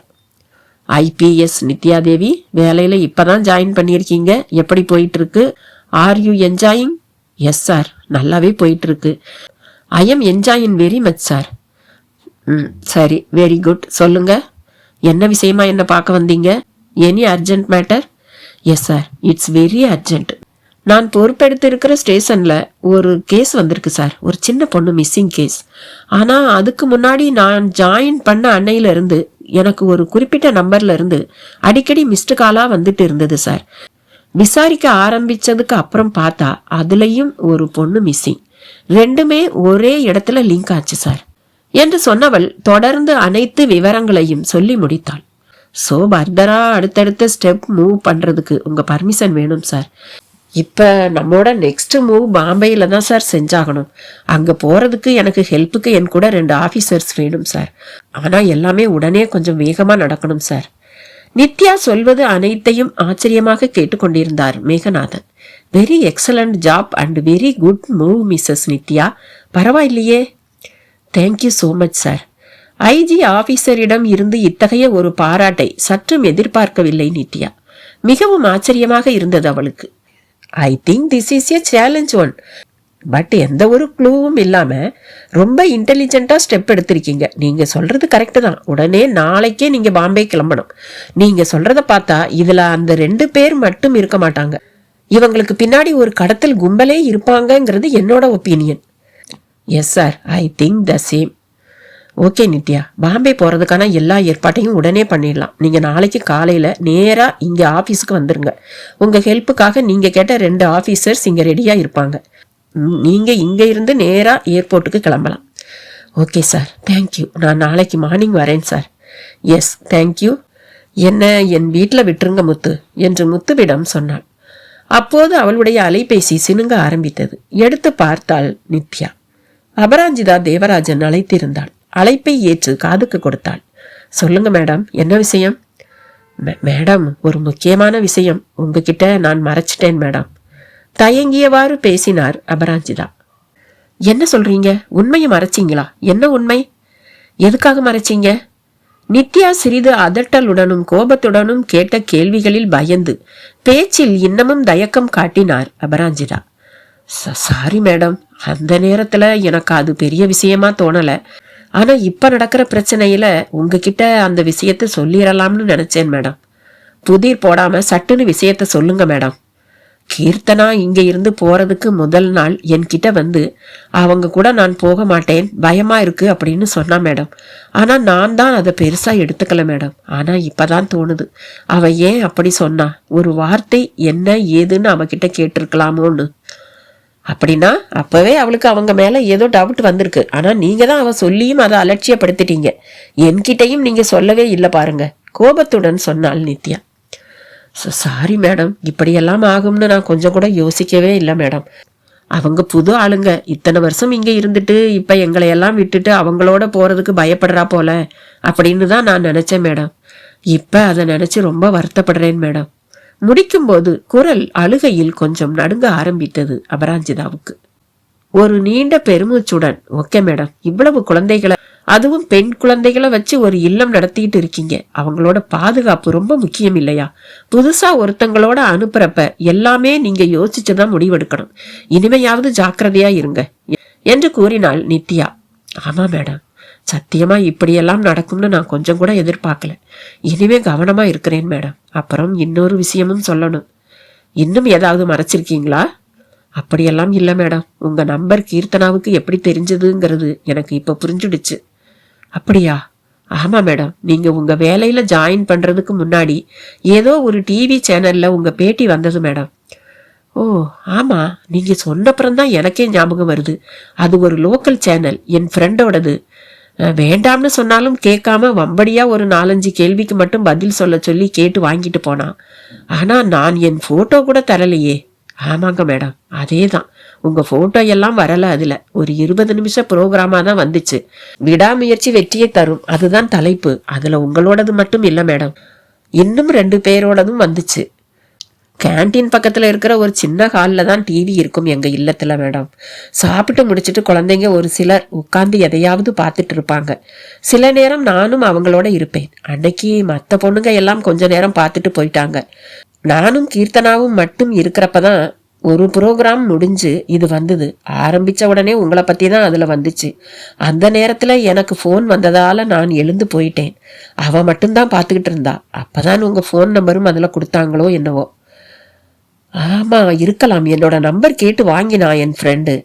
யோசனையுடன் பதில் சொன்னாள் நித்யா. அப்படின்னா அதுதான் அவன் நோட் பண்ணி வச்சிருப்பா மேடம். இல்லைன்னா அவளுக்கு எப்படி தெரியும்? அவளும் கொஞ்சம் உங்களை மாதிரி தான், நல்லா படிப்பா. தான் ஒரு IPS ஆகணுங்கிறது தான் அவளோட கனவு. உங்களை பத்தி அதுல சொன்னதை கேட்டு அவ ரொம்ப இம்ப்ரெஸ் ஆயிட்டாலோ என்னவோ மேடம். Oh, that's good. ரொம்ப இன்டெலிஜென்ட் போல அந்த பொண்ணு, பாவம். ஆனா அவளோட கனவு கண்டிப்பா வீண் போகாது, அது உண்மையாகும். பெரிய IPS ஆவா அவ கண்டிப்பா. ஆமா மேடம், அவ வரணும் நல்லபடியா, அதுதான் நான் கடவுள்கிட்ட வேண்டிக்கிறேன். ஷியூரா வருவா மேடம் அவ, நீங்க ப்ரே பண்ணுங்க, வந்துருவான்னு நம்புங்க. நான் இப்ப வைக்கிறேன். அழைப்பை துண்டித்து மணியை பார்த்தாள் நித்யா. மாலை 5 10 நிமிடங்கள் கடந்திருந்தது. நேத்ரனின் அழைப்பு சத்தம் அலைபேசியில் ஒலித்தது. காதில் ஒற்றினாள். நேத்ரன். ஏய் நித்யா, இன்னுமா நீ கிளம்பல? நேரமாயிட்டு இருக்குமா, எப்ப வர? இதோ கிளம்பிட்டேன் நேத்ரன், இன்னும் 20 நிமிஷத்துல வந்துருவேன். ஓகே ஓகே வா. உடனே அவசரமாக கிளம்பினாள். வீட்டினுள் அவள் செல்லும் போது ஆண்கள் மூவரும் தயாராக இருந்தார்கள். வாமா நித்யா, உனக்காக தான் வெயிட்டிங், சீக்கிரம் ரெடி பண்ணிட்டு வா. மருமகளை கண்டதும் சொன்னார் சபேசன். இதோ 10 நிமிஷத்துல வந்துடுறேன் மாமா சொல்லிவிட்டு உள்ளே தன் அறைக்குள் சென்று கதவை தாளிட்டு கொண்டான். அடுத்த 10 நிமிடங்களில் கதவு திறந்ததும் உள்ளே சென்றான் நேத்ரன். என்ன நித்யா, ரெடியா? ரெடிங்க. நான் உங்ககிட்ட ஒரு முக்கியமான விஷயம் சொல்லணும் நேத்ரன். எப்படி கூப்பிடுறதுன்னு நினைச்சேன், நல்ல வேளை நீங்களே வந்துட்டீங்க. அப்படி என்ன முக்கியமான விஷயம்? போயிட்டு வந்து நைட்டு பேசிக்கலாமா? இப்ப சுருக்கமா சொல்லிடுறேனே, நைட்டு டீட்டெயிலா பேசலாம். ஏன்னா நான் சொல்றத நீங்க மாமா கிட்ட கன்வே பண்ணணும். ஆச்சரியத்துடன் மனைவியை பார்த்தான் நேத்ரன். சரி சொல்லு. பொண்ணை ஏற்கனவே எல்லாருக்கும் பிடிச்ச மாதிரி தான் இல்லையா? ஆல்ரெடி எல்லாரும் போட்டோவில் பார்த்தாச்சு. இது சும்மா ஒரு ஃபார்மாலிட்டி தானே. ஆமா, அதுக்கு என்ன இப்ப? எதுக்குமா இதெல்லாம்? இல்லைங்க, இன்னைக்கே நம்ம பொண்ணு பிடிச்சிருக்குன்னு சொல்லிட்டு சும்மா சிம்பிளா பொண்ணுக்கு பூ வச்சுட்டு வந்துருவோமா? எதுக்கு இவ்வளோ அவசரமா செய்யணும்? எல்லாம் காரணமா தாங்க. நான் நாளைக்கு பாம்பே போறேன். திரும்பி வர்றதுக்கு எத்தனை நாள் ஆகும்னு என்னால கரெக்டா சொல்ல முடியாது நேத்ரன். 1 வாரம் கூட ஆகலாம். 2-3 நாள்ல செய்யணும்னு நீங்க எல்லாரும் சேர்ந்து டிசைட் பண்ணீங்கன்னா என்னால முடியாது இல்லையா? இல்ல நித்யா, அது ஒண்ணும் ஆகாது. மனோஜ் நாளைக்கு ஊருக்கு கிளம்புறான். 1 மாசம் கழிச்சு ஒரு நல்ல நாள் பார்த்து என்கேஜ்மெண்ட் வச்சுக்கலாம். ஓ, மனோஜ் நாளைக்கு ஊருக்கு போறானா? 1 வாரம் இருக்கிற மாதிரி தானே பிளான் இருந்தது அவனுக்கு. ஆமா நித்யா, அப்படித்தான் பிளான். ஆனா என்னமோ ஆபீஸ்ல இருந்து கால் வந்ததாம். என்னமோ கிளைண்ட் மீட்டிங் திடீர்னு அரேஞ்ச் ஆயிருக்கான். அன்எக்ஸ்பெக்ட் இவனும் அங்கே இருந்தே ஆகணுமா. அதுதான் உடனே டிக்கெட் பார்த்து வாங்கிட்டான். ஓ, அப்படின்னா நோ ப்ராப்ளம். இப்பதான் மனசுக்கு நிம்மதியா இருக்கு எனக்கு. அது சரி, திடீர்னு என்ன பாம்பே பிளான்? போயிட்டு வந்து சொல்றேன்னு நேத்துறேன். ஓகேவா, கிளம்பலாமா? வெளியே வந்தவள் முன் காஃபி கோப்பையை நீட்டினார் சாவித்ரி. இந்தாங்க பாப்பா, காஃபி குடிச்சிட்டு கிளம்பலாம். இப்ப எதுக்கு சாவித்திரிமா? ஏற்கனவே என்னால தானே லேட்டு. வேலை முடிச்சுட்டு வந்திருக்கீங்க, ஒரு காஃபி குடிச்சாதானே பாப்பா நல்லா இருக்கும். கையில் எடுத்து குடிக்க ஆரம்பித்தாள் நித்யா. அவளுக்கும் அப்போது அது தேவையாகத்தான் இருந்தது. இருக்கட்டும்மா, ஒரு காபி குடிக்க எவ்வளவு நேரம் ஆக போகுது? ஒன்னும் பிரச்சனை இல்லம்மா. 6 மணிக்கு வர்றதா தான் சொல்லி இருக்கேன். லேட் ஆகிறதால ஒன்னும் இல்லைம்மா, சபேசன் சொன்னார். அனைவரும் சேர்ந்து கிளம்பினார்கள். என்ன மனோஜ், அமைதியாவே இருக்க? என்ன யோசனை? இப்ப இருந்தே பொண்ணு கூட டூயட் பாட ஆரம்பிச்சிட்டியா? கிண்டலாக கேட்டாள் நித்யா. அதெல்லாம் ஒண்ணும் இல்ல அண்ணி, திடீர்னு நாளைக்கு ஊருக்கு போற மாதிரி ஆயிடுச்சுல்ல, அதான் அந்த யோசனையில இருக்கேன். 1 வாரம் ஜாலியா இருக்கலாம்னு நினைச்சு வந்தேன். சலிப்புடன் சொன்னான் மனோஜ். ஆமா இல்ல, வேலை ஜாஸ்தியோ? ஆமா அண்ணி, கொஞ்சம் அதிகமா தான் இருக்கு. அதற்குள் நேத்ரன் குறுக்கிட்டு தன் தந்தையிடம், அப்பா நித்யா நாளைக்கு பாம்பே போறாப்பா, ஒரு கேஸ் விஷயமா. பாம்பேக்கா போறீங்க அண்ணி? வியப்புடன் கேட்டான் மனோஜ். ஆமா மனோஜ். ஓ, என்னம்மா நித்யா, வேலைக்கு சேர்ந்து இன்னும் 1 மாசம் கூட ஆகல, அதுக்குள்ள உனக்கு ஊருக்கு போற வேலை வந்துடுச்சா? ஆமா மாமா, அர்ஜென்ட்டா போய் ஆகணும் மாமா. அதனால என்னம்மா, நல்லா போயிட்டு வா. ஆனா வேலையில பத்திரமா இருமா, வெற்றியோட வா. தேங்க்ஸ் மாமா. அதற்குள் பெண்ணின் வீடு வரவும் அனைவரும் இறங்கி உள்ளே சென்றார்கள். பெண்ணை பார்த்துவிட்டு சிறிது நேரம் பேசிக்கொண்டு இருந்தார்கள். பின்னர் மனோஜ் அந்த பெண் சினேகாவுடன் தனியாக பேசினான். பிறகு ஒரு நல்ல நாளில் நிச்சயம் செய்து கொள்ளலாம் என்று சொல்லிவிட்டு அங்கிருந்து புறப்பட்டார்கள். அண்ணி, உங்களை நினைச்சுதான் பயந்துகிட்டே இருந்தாலாம் சினேகா. கொஞ்சம் பேசினதுக்கு அப்புறம்தான் பயம் தெளிஞ்சுதான் அண்ணி, சிரித்து கொண்டே சொன்னான் மனோஜ். ஏன் பயம்? ஏதாவது தப்பு செஞ்சிருக்காளா என்ன?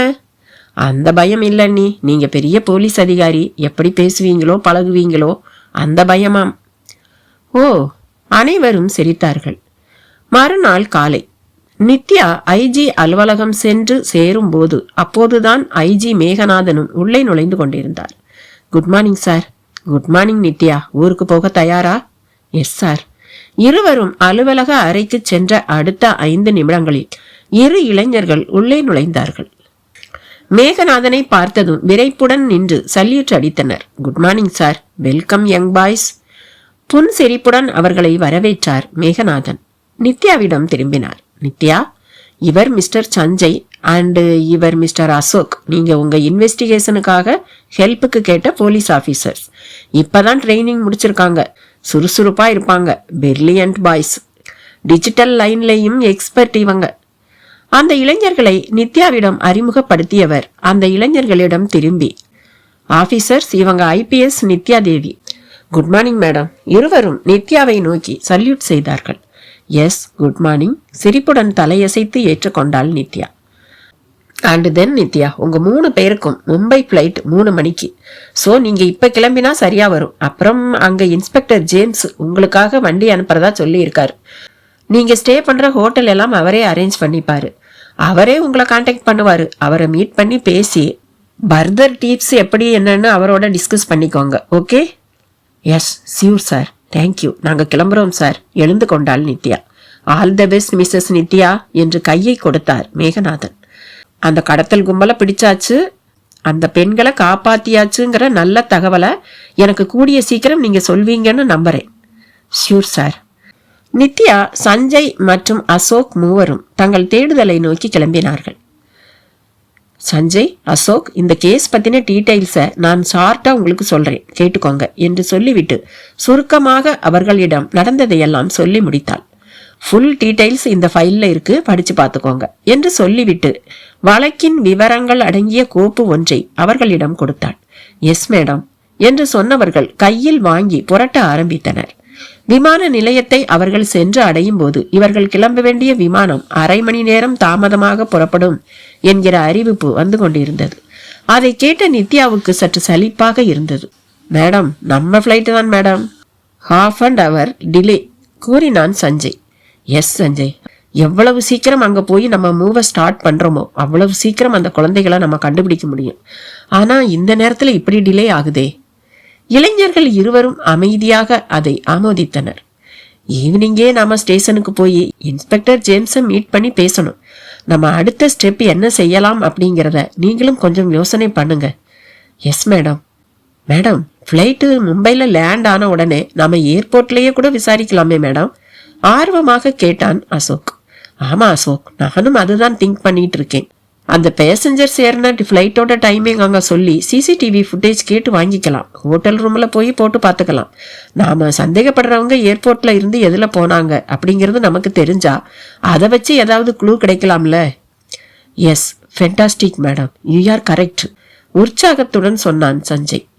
அதன் பிறகு அங்கு காத்திருந்த அந்த நேரத்தில் மீண்டும் அந்த கோப்பில் இருந்ததை புரட்டி பார்த்தார்கள்.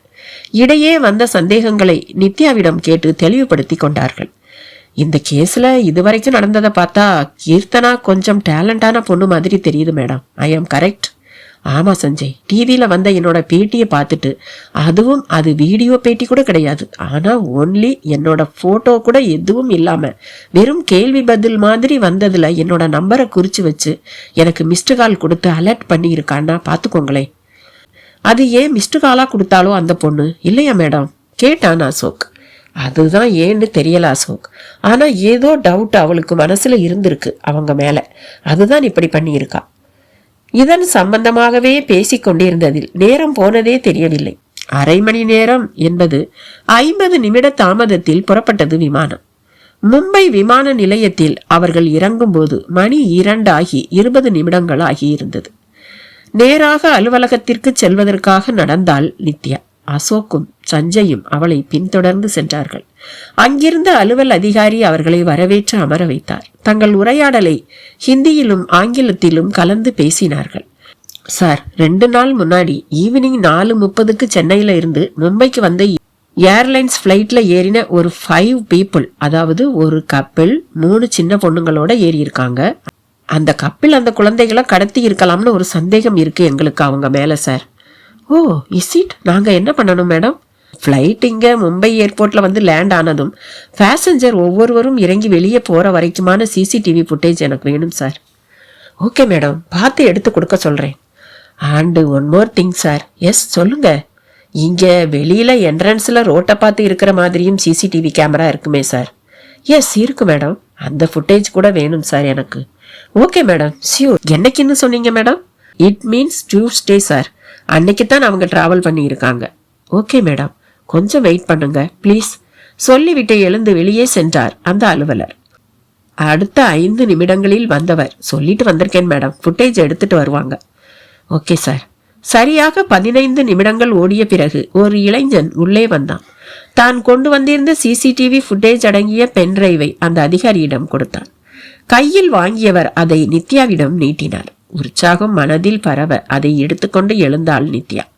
தேங்க்யூ சோ மச் சார், நாங்க கிளம்புறோம். It's okay madam, you are welcome. Sanjay, Ashok, வாங்க. வேகமாக நடந்து 3 பேரும் வரும்போதே அவர்களுக்காக தயாராக காத்திருந்தது மும்பை நகர காவல்துறை வாகனம். இவர்களை பார்த்ததும் வேகமாக ஓடோடி வந்தார் வண்டியின் ஓட்டுநர். மேடம், ஆயியே காடி வகாங்காய். மூவரும் வண்டியில் சென்று ஏறிக்கொண்டார்கள். இன்ஸ்பெக்டர் உங்களுக்காக ஏற்பாடு செய்த ஹோட்டலில் உங்களை விட சொல்லி இருக்கிறார். அவர் சிறிது நேரம் கழித்து உங்களிடம் அலைபேசியில் தொடர்பு கொள்வார். ஓட்டுநர் இதை நித்யாவிடம் அவர்களின் மொழியான ஹிந்தியிலேயே பேசினார். நித்யாவும் அவருக்கு அந்த மொழியிலேயே பதில் அளித்தாள். டீக் ஹைசாப். அவர்கள் ஹோட்டல் சென்று அடைவதற்கு அரை மணி நேரம் ஆகிவிட்டது. ஓட்டுநர் தன்னுடைய தொடர்பு எண்ணை கொடுத்து தேவைப்பட்டால் தொடர்பு கொள்ளலாம் என்று சொல்லிவிட்டு சென்றார். நித்யாவுக்காக ஒரு அறையும் அந்த இளைஞர்கள் இருவருக்குமாக ஒரு அறையும் இருந்தது. ரீப்ரெஸ் ஆயிட்டு வாங்க கைஸ், லஞ்சு சாப்பிட்டுட்டு வந்துடுவோம் என்று சொன்ன நித்யா தன் அறைக்குள் நுழைந்து கொண்டாள். நித்யா குளித்து முடித்து வெளியே வரவும் அவளுடைய அலைபேசி அடிக்கவும் சரியாக இருந்தது. அழைப்பை ஏற்று காதுக்கு கொடுத்தாள். Yes, IPS Nithya here. Good afternoon madam, this is inspector James. Oh, good afternoon sir. Welcome to Mumbai madam. Thank you sir. Then sir, நாங்கள் எப்போ மீட் பண்ணலாம்? ஈவினிங் ஸ்டேஷனுக்கு வந்துடுறீங்களா மேடம்? யா ஷியூர். ஒரு 5க்கு நாங்கள் வர்றோம், அங்கே வச்சு டீட்டெயிலாக பேசலாம் சார். ஓகே மேடம், வாங்க. அழைப்பை துண்டித்து விட்டு தன்னை தயார் செய்து கொண்டு அலைபேசியில் சஞ்சய்க்கு தொடர்பு கொண்டாள். என்ன சஞ்சய், 2 பேரும் ரெடியா?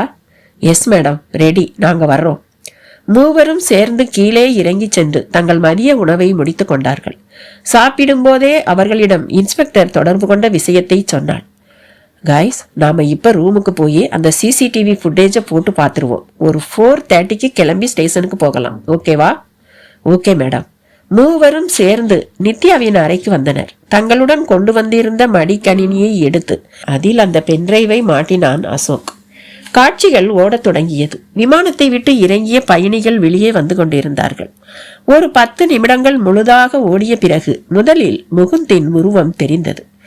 மேடம், இந்த ஆள் தானே அந்த போட்டோவில் இருந்தது? அவசரமாக கேட்டான் அசோக். ஆமா அசோக், அவனே தான். இதோ பின்னாடியே அந்த மீனலோசனி வர்றாளே. 2 பேருக்கும் நடுவுல தான் குழந்தைங்க இருக்காங்க. பார்த்த வரைக்கும் அவங்கள தனியாவே விட மாட்டேங்கிறாங்க இவங்க 2 பேரும். கொஞ்சம் எஃபெக்ட் பண்ணுங்க அசோக்.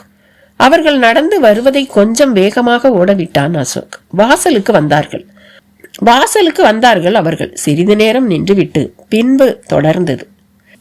இது வெளியே இருக்கிற கேமராவோட ஃபுட்டேஜா இருக்கும், கொஞ்சம் கேப் விட்டு காப்பி பண்ணியிருக்காங்க என்றாள் நித்யா.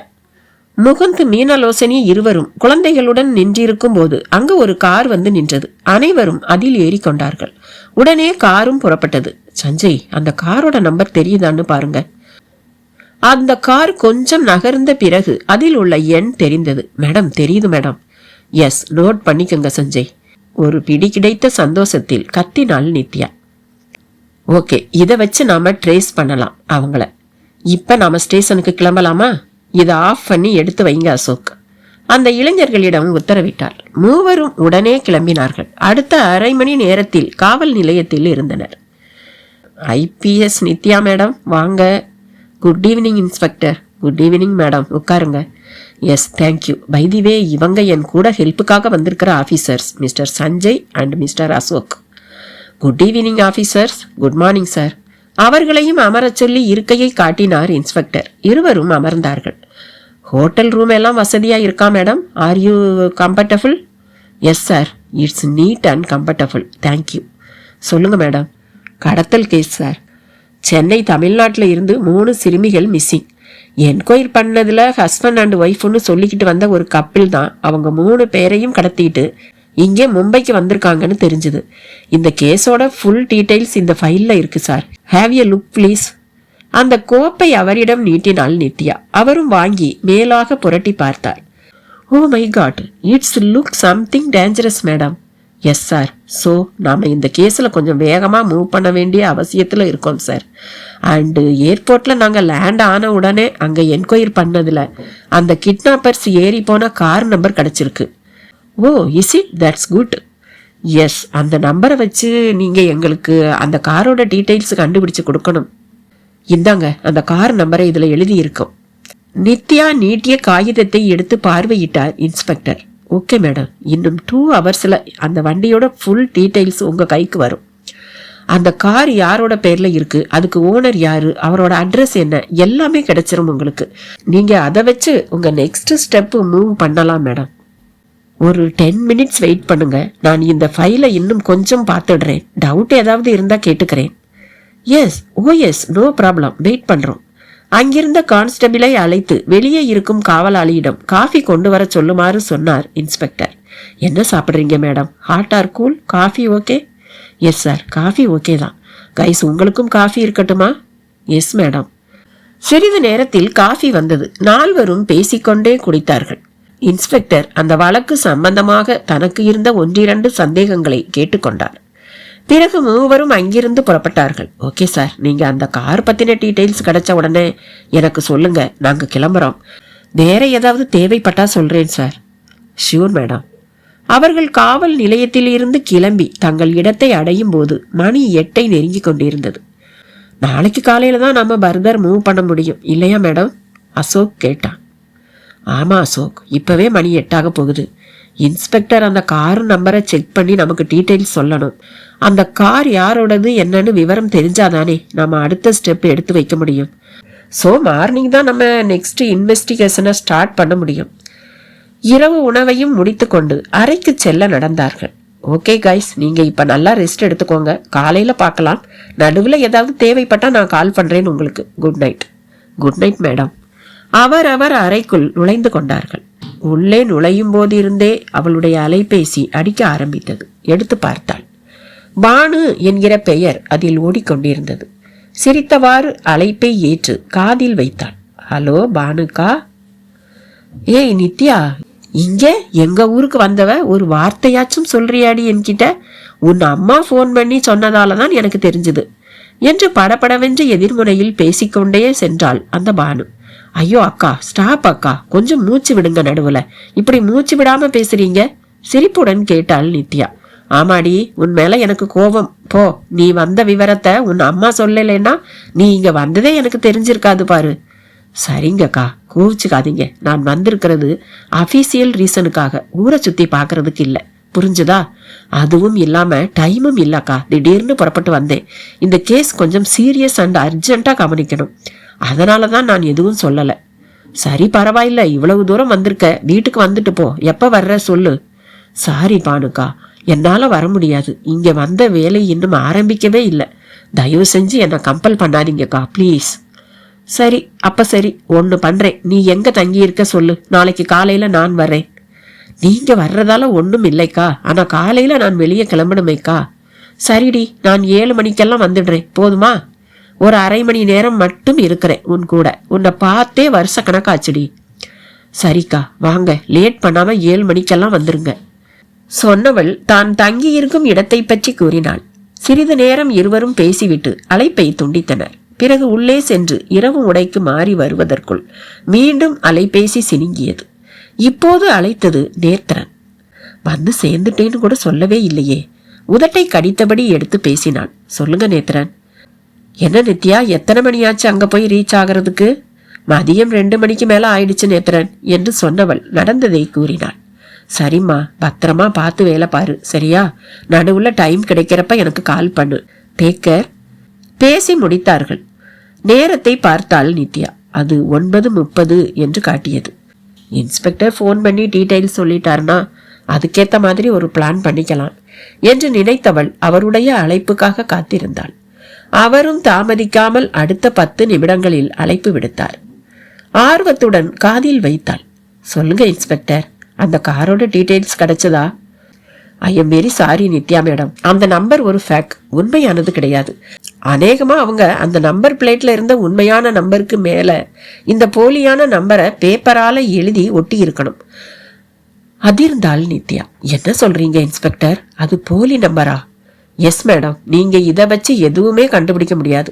வேற ஒரு வழியத்தான் செலக்ட் பண்ணணும். ஓ, கிட்னாப்பர்ஸ் ரொம்ப தெளிவா தான் இருக்காங்க, யோசனையுடன் சொன்னவள். இட்ஸ் ஓகே சார், நான் பார்த்துக்கிறேன். ஃபர்தர் ஏதாவது உதவி தேவைப்பட்டா உங்களை நான் கான்டாக்ட் பண்றேன் sir. Thank you. Sure madam, any time you may call me. Thank you. அடுத்து என்ன செய்யலாம் என்று யோசிக்க ஆரம்பித்தாள். ஒரு 1/4 மணி நேர யோசிப்பிற்கு பின்னர் ஒரு முடிவு எடுத்தவளாக அலைபேசியை எடுத்து சஞ்சய் எண்ணிற்கு அழைப்பு விடுத்தாள். 2 சத்தத்தில் தொடர்புக்கு வந்தான் சஞ்சய். Yes madam. சஞ்சய், 2 பேரும் தூங்கிட்டீங்களா? நோ மேடம், தூங்கல. சொல்லுங்க மேடம். நீங்க 2 பேரும் என் ரூமுக்கு கொஞ்சம் வர முடியுமா? கொஞ்சம் டிஸ்கஸ் பண்ண வேண்டியிருக்கு. எஸ் மேடம், உடனே வர்றோம். அடுத்த 10 நிமிடங்களில் அரை கதவை தட்டி கொண்டு உள்ளே வந்தார்கள். இன்ஸ்பெக்டர் ஜேம்ஸ் கால் பண்ணினாரா மேடம்? அந்த காரோட ஓனர் யாருன்னு தெரிஞ்சதா? கேட்டுக்கொண்டே வந்தான் அசோக். இருவரின் முகங்களிலும் ஆர்வம் கொப்பளித்தது. இன்ஸ்பெக்டர் கால் பண்ணாரு, ஆனா நாம எதிர்பார்த்த தகவல் தான் வரல. என்ன சொல்றீங்க மேடம்? இன்ஃபர்மேஷன் இன்னும் கலெக்ட் பண்ணலையாமா? நோ அசோக், அந்த காரோட நம்பர் ஃபேக்குன்னு சொன்னாரு, உண்மையான நம்பர் இல்லையா. ஓ நோ, என்ன மேடம் இப்படி ஆயிடுச்சு? அடுத்து நாம என்ன பண்ணலாம்? 2 பேரும் ஒரு சேர கேட்டார்கள். பிளான் 2 யோசனை பண்ணி வச்சிருக்கேன், அதை நீங்க தான் சர்ச் பண்ணி எனக்கு ரிசல்ட் சொல்ல போறீங்க. வெயிட்டிங் மேடம், என்ன செய்யணும்னு சொல்லுங்க.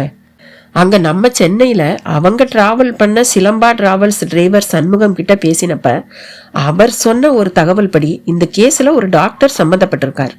அதாவது அந்த வேன் போயிட்டு இருந்தப்ப அந்த ஆள் முகுந்துக்கு வந்த போன் கால்ல அவர் பேசினது ஒரு டாக்டர் கிட்ட. அந்த கால்ல ஏதோ சம் சீக்ரெட்ஸ் இருந்ததால தான் அப்புறம் அந்த மீனலோசனி கேட்டதுக்கு கூட அவர் அந்த கால் பத்தின டீடைல்ஸ் எதுவும் டிரைவர் எதிரில் சொல்லாம மறைச்சிருக்காரு. சோ கண்டிப்பா டாக்டர் ஒருத்தர் இந்த கேஸ்ல இருக்காரு. எஸ் மேடம், நீங்க சொல்றது சரிதான். சோ இங்க இருக்கிற எல்லா ஹாஸ்பிட்டல்ஸையும் நாம செக் பண்ணணும். அங்க ஒர்க் பண்ற ஸ்டாஃப்ஸ் மூலமா இந்த போட்டோவில் இருக்கிறவங்க எந்த ஹாஸ்பிட்டல்லையாவது இருக்காங்களா இல்ல பாத்திருக்கீங்களான்னு கேட்டு பார்க்கலாம். அண்ட் அனதர் பாயிண்ட்ஸ் இஸ், அந்த டாக்டர் கிட்ட தமிழ்ல தான் அந்த ஆள் பேசி இருக்கான். சோ நாம ஒரு வேலை பண்ணுவோம். என்ன செய்யலாம் மேடம்? நித்யா சொல்ல வருவது புரியாமல் குழப்பத்துடன் கேட்டான் சஞ்சய். இங்க மும்பைல தமிழ் பேர்ல ஹாஸ்பிட்டல்ஸ் இருக்கான்னு செக் பண்ணுங்க. ஃபர்ஸ்ட் நான் நினைக்கிறது அந்த அளவுக்கு சரியா இருக்குமான்னு எனக்கு தெரியல, பட் வி வில் ட்ரை. எல்லாத்தையும் ராண்டமா செக் பண்றதை விட ஃபர்ஸ்ட் நாம தமிழ் பேர்ல இருக்கிற ஹாஸ்பிட்டல்ஸை செக் பண்ணுவோம். அதுல எதுவும் கிடைக்கலைன்னா அப்புறம் மற்றதுல செக் பண்ணிக்கலாம். எதுலையாவது ஒரு க்ளூ கண்டிப்பா நமக்கு கிடைக்கும். ஹாஸ்பிட்டல் ஸ்டாஃப்ஸ் கிட்ட மட்டும் இல்லை, அங்க இருக்கிற சிசிடிவி ஃபுட்டேஜும் பார்ப்போம். Yes madam, excellent idea. கண்டிப்பா ஏதாவது அகப்படும் madam.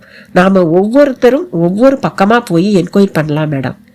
Yes, are you correct. So நீங்கள் 2 பேரும் இப்போ செய்ய வேண்டியது என்னன்னா, தமிழ் பேரில் இருக்கிற ஹாஸ்பிட்டல்ஸ் எல்லாத்தையும் லிஸ்ட் எடுக்கிறது தான். ஓகே? எஸ் மேடம், இப்போ ரூமுக்கு போய் உடனே எங்கள் வேலையை ஸ்டார்ட் பண்ணிடுறோம் மேடம். 2 இளைஞர்களும் அவர்கள் அறைக்கு சென்றார்கள். அவர்கள் சென்றதும் கதவை தாளிட்டாள் நித்யா. சிறிது நேரத்தில் மீண்டும் அறை கதவு தட்டும் சத்தம் கேட்டது. நேரத்தை பார்த்தாள். அது 11 என்று காட்டியது. அசோக்கும் சஞ்சயும் இப்பதானே போனாங்க. அவங்க தான் வந்திருக்காங்களா இல்ல இந்த நேரம் வேற யாரு வர போறாங்க? நித்யா யோசித்து முடிப்பதற்குள் மீண்டும் கதவு தட்டும் சத்தம். எழுந்து சென்று கதவில் இருந்த லென்ஸ் வழியாக வெளியே பார்த்தாள். யாரும் காணப்படவில்லை. கதவின் தாளை விலக்கி கதவை திறந்தாள். யாரும் இல்லை. வெளியே கேரிடரில் எட்டி பார்த்தாள். ஆள் அரவமே இல்லை. எந்த சத்தமும் இல்லை. கதவு தட்டுற சத்தம் ரொம்ப நல்லாவே கேட்டுச்சே. வியந்தபடியே உள்ளே இருந்தபடி தலையை மட்டும் நீட்டி முதலில் வலது பக்கம் பார்த்தாள். எவரும் இல்லை. பிறகு இடது பக்கம் தலையை திருப்பினாள். அப்பொழுது வலதுபுறத்தில் இருந்து திடீரென்று ஒரு உருவம் வந்து அவளுடைய கழுத்தை பின்னால் இருந்து வளைத்து பிடித்தது. நித்யாவால் சட்டென்று சுதாரிக்க இயலவில்லை. கழுத்தை இறுக்கியதில் மூச்சு முட்டியது அவளுக்கு. தன் கழுத்தை வளைத்திருந்த கைகளை தன் கைகளால் பலம் கொண்ட மட்டும் பிரிக்க பார்த்தாள். அதற்குள் அந்த உருவம் மெல்ல உள்ளே வந்து கதவை சாத்தியது. திடீரென்று நித்யா பின்னால் இருந்த அவனுடைய கால்களை தன் காலால் நெட்டி தள்ளினாள். எதிர்பாராத இந்த தாக்குதலில் சற்றே நிலை குலைந்தது அந்த உருவம். அந்த நேரத்தில் சிறிதும் தாமதிக்காமல் அவனுடைய கைகளை பின்னுக்கு கொண்டு சென்று தன்னுடைய ஒரு கையால் இறுக்கி பிடித்தவாறு அவனுடைய முகத்தை பார்த்தாள். முகமூடி போட்டு மறைத்திருந்தான் அந்த மனிதன். அவனுடைய 2 கண்கள் மட்டுமே தெரிந்தது. தன்னுடைய மற்றொரு கையால் அவனுடைய முகமூடியை எடுக்க முயன்றான். எடுக்க விடாமல் போராடினான் அந்த முகமூடி மனிதன். இன்னும் கொஞ்சம் போராடினால் அந்த முகமூடியை கலற்றி எறிந்து விடலாம் என்று இருக்கின்ற சமயத்தில் சட்டென்று அந்த மனிதன் அவளிடமிருந்து திமிரிக்கொண்டு வேகமாக கதவை திறந்து வெளியே பாய்ந்தான். அவனை துரத்தி கொண்டு பின்னாலேயே ஓடினாள் நித்யா. படிகள் இறங்கும் இடத்தில் செல்லும் போது எட்டி பிடிக்க முயன்றதில் பின்னால் இருந்து அவனுடைய சட்டை மட்டும் கைக்குள் அகப்பட்டு அவன் திமிரி ஓடவும் அந்த சட்டையின் நடுப்பகுதி கிழிந்து அவளுடைய கையோடு வந்துவிட்டது. அந்த மனிதன் தப்பித்து மாடி படிகளில் கடகடவென்று இறங்கி ஓடினான். ஆனால் நித்யாவோ சட்டை கிழிந்து தொங்கியதும் தெரிந்த அவனுடைய பின்முதுகை பார்த்து அதிர்ந்து நின்றான். அவன் கழுத்துக்கு கீழ் பகுதியில் 8 சைஸில் பெரிய அளவில் மச்சம் ஒன்று இருந்ததை கண்டு அதிர்ச்சியின் உச்சத்துக்கே சென்று ரத்தம் உறைய அப்படியே கல்லாக சமைந்து நின்றாள். மச்சம், இந்த மச்சம் அவளால் நிற்கக்கூட முடியவில்லை. தள்ளாடியபடி சுவற்றை பிடித்து கொண்டாள். அவளுடைய கண்களில் இருந்து கண்ணீர் தாரை தாரையாக வழிந்தது. அவன் மனோஜ், நேத்ரனின் தம்பி. மனோஜ், நீயும் இதுக்கு உடந்தையா? நீ அந்த கடத்தல் கும்பலோட சேர்ந்தவனா? ஐயோ கடவுளே! அதற்கு மேல் அங்கு நிற்க முடியாமல் தன் அறைக்குள் ஓடினாள். தொப்பென்று படுக்கையில் விழுந்தாள். மனோஜ், நீயா இப்படி? தன்னை தாக்க வந்தவன் தன் கணவன் நேத்ரனின் தம்பி மனோஜ் என்று தெரிந்ததும் அவளால் எப்படி நிம்மதியாக இருக்க முடியும்? அன்று அவளும் மனோஜும் வீட்டில் காபி குடிக்கும் போது அவனுடைய காபி சட்டையில் கொட்டி அவன் அதை கலற்றி கொண்டே எழுந்து சென்றது அவளுடைய நினைவில் வந்தது. அந்த நேரத்தில்தான் அவன் பின்னால் கழுத்துக்கு கீழ் இருந்த அந்த மச்சத்தை பார்த்தாள். எவ்வளவு பெரிய மச்சம் என்று மனதிற்குள் வியந்தாள். அதே வியப்புடன் தன் கணவனிடம் கேட்கவும் செய்தாள். ஏங்க, மனோஜுக்கு பின்னாடி முதுகுல கழுத்துக்கு கொஞ்சம் கீழே இவ்வளோ பெரிய மச்சம் இருக்குங்க, எப்ப இருந்து இருக்கு இது? அது மச்சம் தானா இல்லை ஏதாவது அடிபட்டு ஆபரேஷன் பண்ண அடையாளமா? இல்ல நித்யா, மச்சம்தான் அது. பிறந்ததுல இருந்தே இருக்கு அவனுக்கு. ஓ, சம்திங் இன்ட்ரெஸ்டிங். இவ்வளோ பெரிய மச்சம் இதுவரை கேள்விப்பட்டது கூட இல்லைங்க. கணவனுடன் நடந்த உரையாடல் இப்போது நினைவில் வந்தது. திடீரென்று ஒரு சந்தேகம் வந்தது. மச்சம் இருந்தா உடனே அது மனோஜா தான் இருக்கணுமா? வேற யாருக்கும் மச்சம் அந்த இடத்துல இருக்காதா என்ன? அது மனோஜா இருக்காது, இருக்கக்கூடாது என்று நினைத்த அதே நேரத்தில் அவளுடைய நினைவில் வந்தது அந்த கண்கள். முகமூடியுடன் வெளியே தெரிந்த அந்த கண்கள் அவளுக்கு அது மனோஜ் தான் என்று அடித்து கூறியது. ஆனா அந்த கண்ணு ரெண்டும் கண்டிப்பா அது மனோஜ் தான். மனோஜா இப்படி இந்த நேரத்துல அவன் டெல்லியில எல்லாம் இருக்கணும். என்னமோ கிளைண்ட் மீட்டிங் இருக்கிறதா சொல்லிட்டு கிளம்பினவன் இங்கே எப்படி வந்தான்? அப்படின்னா அவன் சென்னையிலிருந்து கிளம்பினது டெல்லிக்கு போறதுக்கு இல்லை, இங்க மும்பைக்கு வர்றதுக்கு, என்ன கொலை பண்றதுக்கு. மனம் தாழவே இல்லை அவளுக்கு. மாமாவுக்கும் நேத்ரனுக்கும் இந்த உண்மை தெரிஞ்சா அவங்களால இதை தாங்க முடியுமா? இப்படியே யோசித்தவளுக்கு திடீரென்று கோபம் வந்தது. உன்னை விடமாட்டேன் மனோஜ். நீ என் கணவனோட தம்பியா இருக்கிறதால உன்னை விட்டுருவேன் மட்டும் நினைச்சிடாத. உன்னை கூண்டுல ஏத்தாம நான் விடவே மாட்டேன், உறுதியுடன் சொல்லிக் கொண்டாள் நித்யா. மறுநாள் காலை அவள் படுக்கையில் இருந்து கண் விழிக்கும் போது மணி 7 தொடுவதற்கு இன்னும் 10 நிமிடங்களே இருந்தது. அச்சச்சோ, மணி 7 போகுதே, இந்த பானுக்கா வேற வர்றதா சொன்னாலே. அவசரமாக எழுந்து குளியலறைக்குள் புகுந்து கொண்டாள். வெளியே வந்து தயாராகி முடிவதற்கும் அழைப்பு மணி ஒலிப்பதற்கும் சரியாக இருந்தது. கதவை திறந்தாள். நித்யா! சந்தோஷத்துடன் கூவிக்கொண்டே உள்ளே நுழைந்தாள் பானாக்கா. வாங்க பானாக்கா. என்ன, இப்பதான் குளிச்சு முடிச்சிருக்க போல, சீக்கிரம் போகணும்னு சொன்ன? ஆமாக்கா, நைட்டு தூங்குறதுக்கு ரொம்ப லேட் ஆயிடுச்சு, அதான் காலையில எந்திரிக்க முடியல. சரி, என்ன, எப்படி இருக்க? இங்க எங்க ஊர்ல எத்தனை நாள் வாசம்? எதுவும் தெரியலக்கா, நாங்க வந்த வேலை முடியணும், அதை பொறுத்து தான் இங்க இருந்து கிளம்புறத பத்தி யோசிக்கணும். இருவரும் பேசிக் கொண்டிருக்கும் போது கதவை தட்டி கொண்டு உள்ளே நுழைந்தார்கள் சஞ்சயும் அசோக்கும். Good morning madam. Good morning guys. ஒரு 6:15 வந்து பெல் போட்டோம் மேடம். நீங்க நல்லா தூங்கி இருந்தீங்க போல. 2 தடவை அடிச்சு பார்த்துட்டு கொஞ்ச நேரம் கழிச்சு வரலாம்னு நினைச்சு நாங்க போயிட்டோம் மேடம். ஓ அப்படியா? நேத்து நைட் நீங்க 2 பேரும் இங்க இருந்து போன கொஞ்ச நேரத்துல எதிர்பாராம ஒரு இன்சிடென்ட் நடந்தது சஞ்சய். என்ன இன்சிடென்ட் மேடம்? திடுக்கிட்டு போய் கேட்டனர் இளைஞர்கள் இருவரும். நித்யா விவரத்தை சொன்னாள். வந்தவன் மனோஜ் என்கிற விஷயத்தை மட்டும் மறைத்து விட்டாள். விஷயத்தை கேட்டதும் உடனே பானக்கா முதலில் அதிர்ச்சி அடைந்தாள். ஏய், என்னடி நித்யா சொல்ற? உன்னை கொலை பண்றதுக்கு ஒரு முகமூடி மனுஷன் வந்தானா? பதறாதீங்க பானக்கா, இந்த தொழில இதெல்லாம் ரொம்ப சகஜம், ஒன்றும் பிரச்சனை இல்லை. அவங்களை எதிர்க்கிற அளவுக்கு எனக்கு தைரியமும் இருக்கு, தன்னம்பிக்கையும் இருக்கு. நீங்க ஒரி பண்ணிக்காதீங்க. Madam, it's very shocking. எங்களை கூப்பிட்டு இருக்கலாம் இல்லையா என்றான் அசோக். அந்த அளவுக்கெல்லாம் இங்க டைம் இல்ல அசோக். அவன் இங்க இருந்து தப்பிச்சு போனதுக்கு அப்புறம் சொல்றதால என்ன ஆக போகுது? காலையில சொல்லிக்கலாம்னு பேசாம இருந்துட்டேன். அதுக்கப்புறம் நான் தூங்கத்தான் போனேன். ரொம்ப நேரம் தூக்கமே வரல. ரொம்ப லேட்டா தான் தூங்கினேன். அதான் காலையில லேட் ஆயிடுச்சு. இதுல இருந்து ஒண்ணு மட்டும் உறுதியா தெரிஞ்சுக்க முடியுது மேடம், தீவிரமான குரலில் சொன்னான் சஞ்சய். என்ன சொல்றீங்க சஞ்சய்? நாம அவங்கள ஃபாலோ பண்ணி இங்க வந்துட்டோம்ங்கிறது அவங்களுக்கு தெரிஞ்சிடுச்சு மேடம். Yes, of course. தன் வீட்டில் இருந்துதான் இந்த உண்மை கசிந்துள்ளது என்பதை அவளால் இப்போதைக்கு சொல்ல முடியாத நிலையில் இருந்தாள் நித்யா. ஓகே கைஸ், அதை விடுங்க. நான் சொன்ன வேலையை செஞ்சீங்களா? நம்ம தமிழ் பேர்ல இருக்கிற ஹாஸ்பிட்டல் லிஸ்ட் எடுத்தீங்களா? எஸ் மேடம், எடுத்தாச்சு. சொன்னபடி ஒரு காகிதத்தை அவளிடம் நீட்டினான். அதில் தமிழ் பெயரில் இருந்த மருத்துவமனைகளின் பெயர்கள் வரிசையாக இருந்தது. கையில் எடுத்து அதை பார்வையிட்டாள். That's good. ரொம்ப அதிகம் இல்லை இல்லையா? Yes madam. அதில் இருந்து பெயர்களை மெதுவாக முணுமுணுத்தாள் நித்யா. கற்பகம் ஹாஸ்பிட்டல், விஜயா ஹாஸ்பிட்டல் என்று அடுத்த பெயரை சொல்வதற்குள் இடைமறித்து பேசினாள் பானு அக்கா. கற்பகம் ஹாஸ்பிட்டலா? அங்க என்ன தெரியணும் நித்யா? ஏன் பானக்கா, உங்களுக்கு தெரிஞ்ச ஹாஸ்பிட்டலா? இல்லடி, என்னோட ஃப்ரெண்டு டாக்டர் வேதவல்லி அங்கதான் வேலை பார்க்கறா. ரொம்ப வருஷமா அவ அங்க இருக்கா. அதனால எதுவா இருந்தாலும் அவளுக்கு கண்டிப்பா தெரிஞ்சிருக்கும். அவகிட்ட வேணா நான் கேட்டு பார்க்கட்டுமா? உடனே கொஞ்சம் உற்சாகமானாள் நித்யா. அப்படியா பானக்கா? என்கிட்ட ஒரு போட்டோ இருக்கு. அதுல இருக்கிறவங்களுக்கும் அந்த ஹாஸ்பிட்டலுக்கும் ஏதாவது சம்மந்தம் இருக்கான்னு தெரியணும். அதாவது அந்த ஹாஸ்பிட்டல் அவங்கள பார்த்திருக்காங்களான்னு கேட்கணும். சரி, நான் அவகிட்ட கேட்கிறேன். கண்டிப்பா தெரிஞ்சிருக்கும் அவளுக்கு. அந்த போட்டோ எனக்கு அனுப்பு.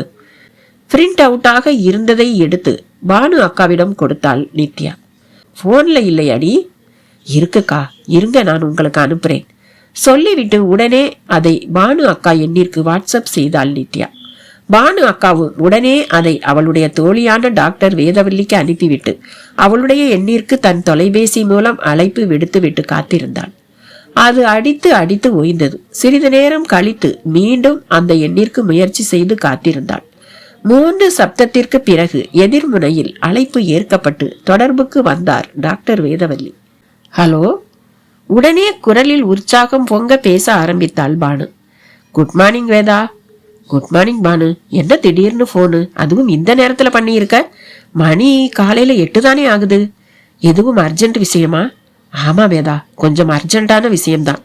அதாவது நீ வேலை பார்க்குற கற்பகம் ஹாஸ்பிட்டல் சம்பந்தமா ஒரு கேள்வி. என்னது, ஹாஸ்பிட்டல் சம்பந்தமாவா? ஏன், யாருக்கும் உடம்புக்கு என்ன? கூட்டிட்டு வரணுமா? டைமிங் தெரியணுமா? இல்ல வேதா, அதெல்லாம் இல்ல. அதாவது என்னோட பெரியப்பா பொண்ணு நித்யா IPS ஒரு கேஸ் விஷயமா இங்க மும்பை வந்திருக்கா, சென்னையில இருந்து. ஓ ஓகே.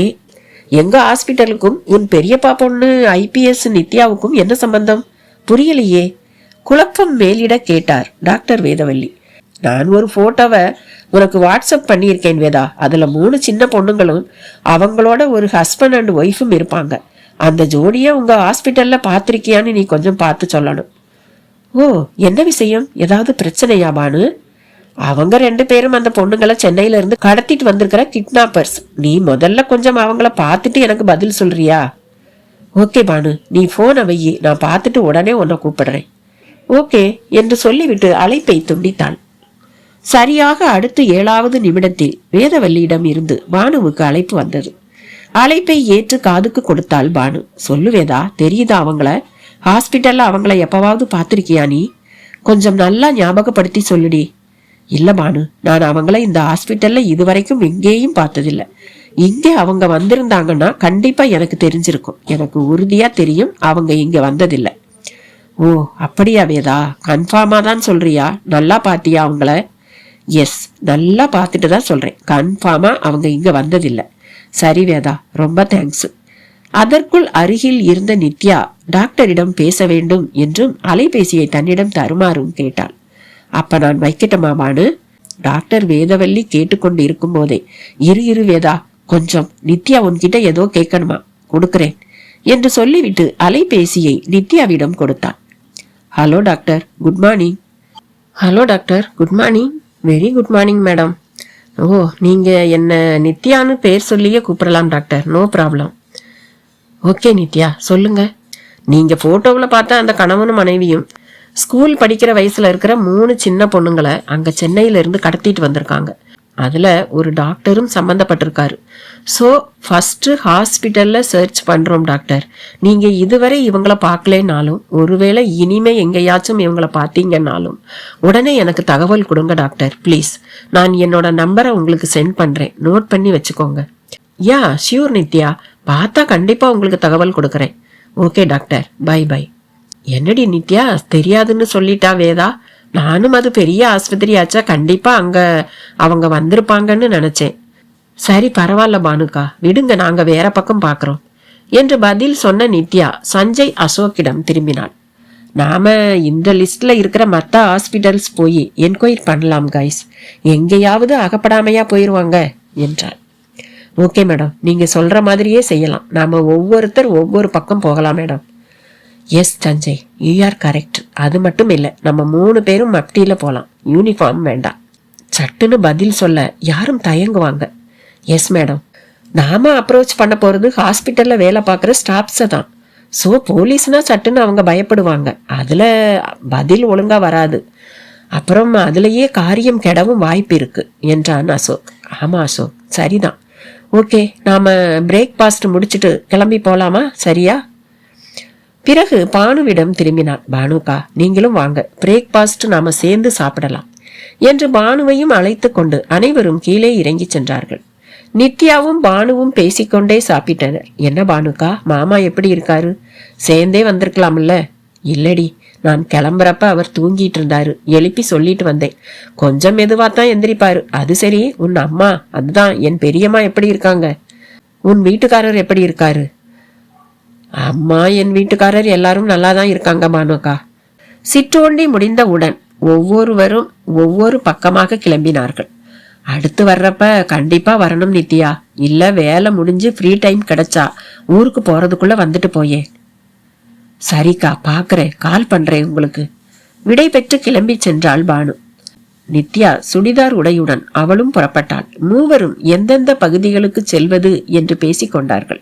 முதலில் அந்த பகுதியில் இருந்து சற்று அருகில் இருக்கும் மற்றொரு பகுதியில் இருந்த விஜயா மருத்துவமனைக்கு சென்றாள் நித்யா. முதலில் அந்த கட்டிடத்தை சுற்றி போய் பார்த்து கொண்டாள்.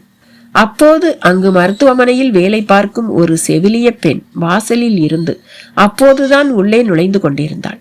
அவளிடம் மெல்ல பேச்சு கொடுத்தாள். தனக்கு தெரிந்த சிறுமி காணவில்லை என்றும் இந்த பகுதியில்தான் அவள் பள்ளிக்கு செல்வாள் என்றும் சொல்லி அந்த புகைப்படத்தை எடுத்து அந்த பெண்ணிடம் காட்டினாள். இதோ இந்த பொண்ணுதான், நீங்க பார்த்திருக்கீங்களா இந்த பொண்ண?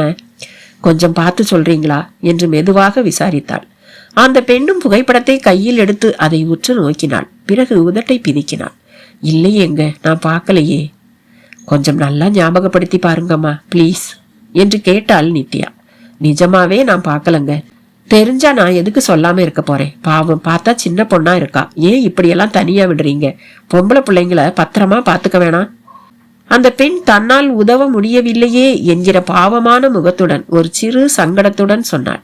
அவள் குரலில் பொய் இருப்பதாக தெரியவில்லை நித்யாவுக்கு. ஏமாற்றத்துடன் அங்கிருந்து புறப்பட்டாள். இடையே சஞ்சய், அசோக் இருவரையும் அலைபேசியில் அழைத்து பேசினாள். உபயோகமான எந்த தகவலும் அவர்களுக்கும் கிடைக்கவில்லை என்றுதான் பதில் வந்தது. பிறகு அடுத்த 2 இடத்திற்கு போய் விசாரித்துவிட்டு தான் தங்கியிருந்த இடத்திற்கு திரும்பும் போது இரவு 8 இருந்தது. நித்யா சென்றடைந்த சிறிது நேரத்தில் அசோக்கும் சஞ்சயும் கூட வந்து விட்டனர். எந்த யூஸ்ஃபுல்லான தகவலும் நமக்கு கிடைக்கலையே மேடம், என்ன பண்றது? குழப்பம் நிறைந்த குரலில் கேட்டான் அசோக். அதுதான் யோசிக்கிறேன் அசோக், இந்த வழி ஒன்றும் நமக்கு ஒர்க் அவுட் ஆகல. திரும்ப இதையே கண்டினியூ பண்றதா இல்ல வேற வழியில எப்படி போகலாம்னு தான் யோசிச்சுட்டு இருக்கேன். மேடம், எனக்கு என்னவோ திரும்ப நாளைக்கும் இதையே கண்டினியூ பண்ண வேணாம்னு தோணுது மேடம். டைமை வேஸ்ட் பண்றமோன்னு இருக்கு மேடம். நீங்க சொல்றதும் சரிதான் சஞ்சய். இதுவும் சரி வரலைன்னா அடுத்ததா செய்ய வேண்டியது சிசிடிவி ஃபுட்டேஜ் தான் செக் பண்ணணும். அப்படி செய்யணும்னா நாம அஃபீஷியலா தான் மூவ் பண்ணணும். எஸ் மேடம், அஃபீஷியலா போனா நல்லது தானே மேடம், அப்படியே செய்யலாமே. அதுக்கு இல்ல சஞ்சய், அஃபீஷியலா போறதுக்கு நான் எதுக்கு யோசிச்சேன்னா, நாம சந்தேகப்படுறவங்க இருக்கிற பட்சத்துல அவங்க அலர்ட் ஆகிறதுக்கு சான்ஸ் இருக்கு இல்லையா, அவங்கள எங்கேயும் நாம தப்பிச்சு போக விட்டுடக்கூடாது. ரொம்ப ஜாக்கிரதையா மூவ் பண்ணணும். பேசிக்கொண்டிருக்கும் போது நித்யாவின் அலைபேசி சினுங்க ஆரம்பித்தது. எடுத்து பார்த்தால் பானு அக்கா என்று ஓடிக்கொண்டிருந்தது. இந்த பானக்கா வேற புரிஞ்சிக்கவே மாட்டேங்கிறாங்களே, டிஸ்டர்ப் பண்ணிட்டே இருக்காங்களே. நினைத்தபடி சலிப்புடன் எடுத்து காதில் வைத்தாள். சொல்லுக்கா, என்ன விஷயம்? ஏய் நித்யா, நான் வீட்டுக்கு வந்தப்புறம் உன் மாமா கிட்ட விவரத்தை சொல்லிட்டு பேசிட்டு இருந்தோம். அவரு எங்க அந்த போட்டோவை காட்டுன்னு கேட்டாருன்னு என் போன்ல இருந்த போட்டோவை காட்டினேண்டி. சொல்லுக்கா, மாமா கிட்ட போட்டோவை காட்டினீங்க, அப்புறம் மாமாவை பார்த்துட்டு என்ன சொன்னாரு? அவரு அந்த போட்டோவில் இருக்கிற 3 பொண்ணுங்கள்ல ஒரு பொண்ணை அன்னைக்கு பார்த்தாராம் நித்யா. என்னக்கா சொல்றீங்க? அந்த போட்டோவில் இருக்கிற பொண்ணை மாமா பார்த்தாரா? எங்க பார்த்தாராம்க்கா? கொஞ்சம் விவரமா சொல்லுங்கக்கா. எங்க பார்த்தாரு? கூட யாரெல்லாம் இருந்தாங்க? அவர் பார்த்தது வேற எங்கேயும் இல்ல நித்யா, கற்பகம் ஹாஸ்பிட்டல் வாசல்ல தான் பார்த்தாராம்.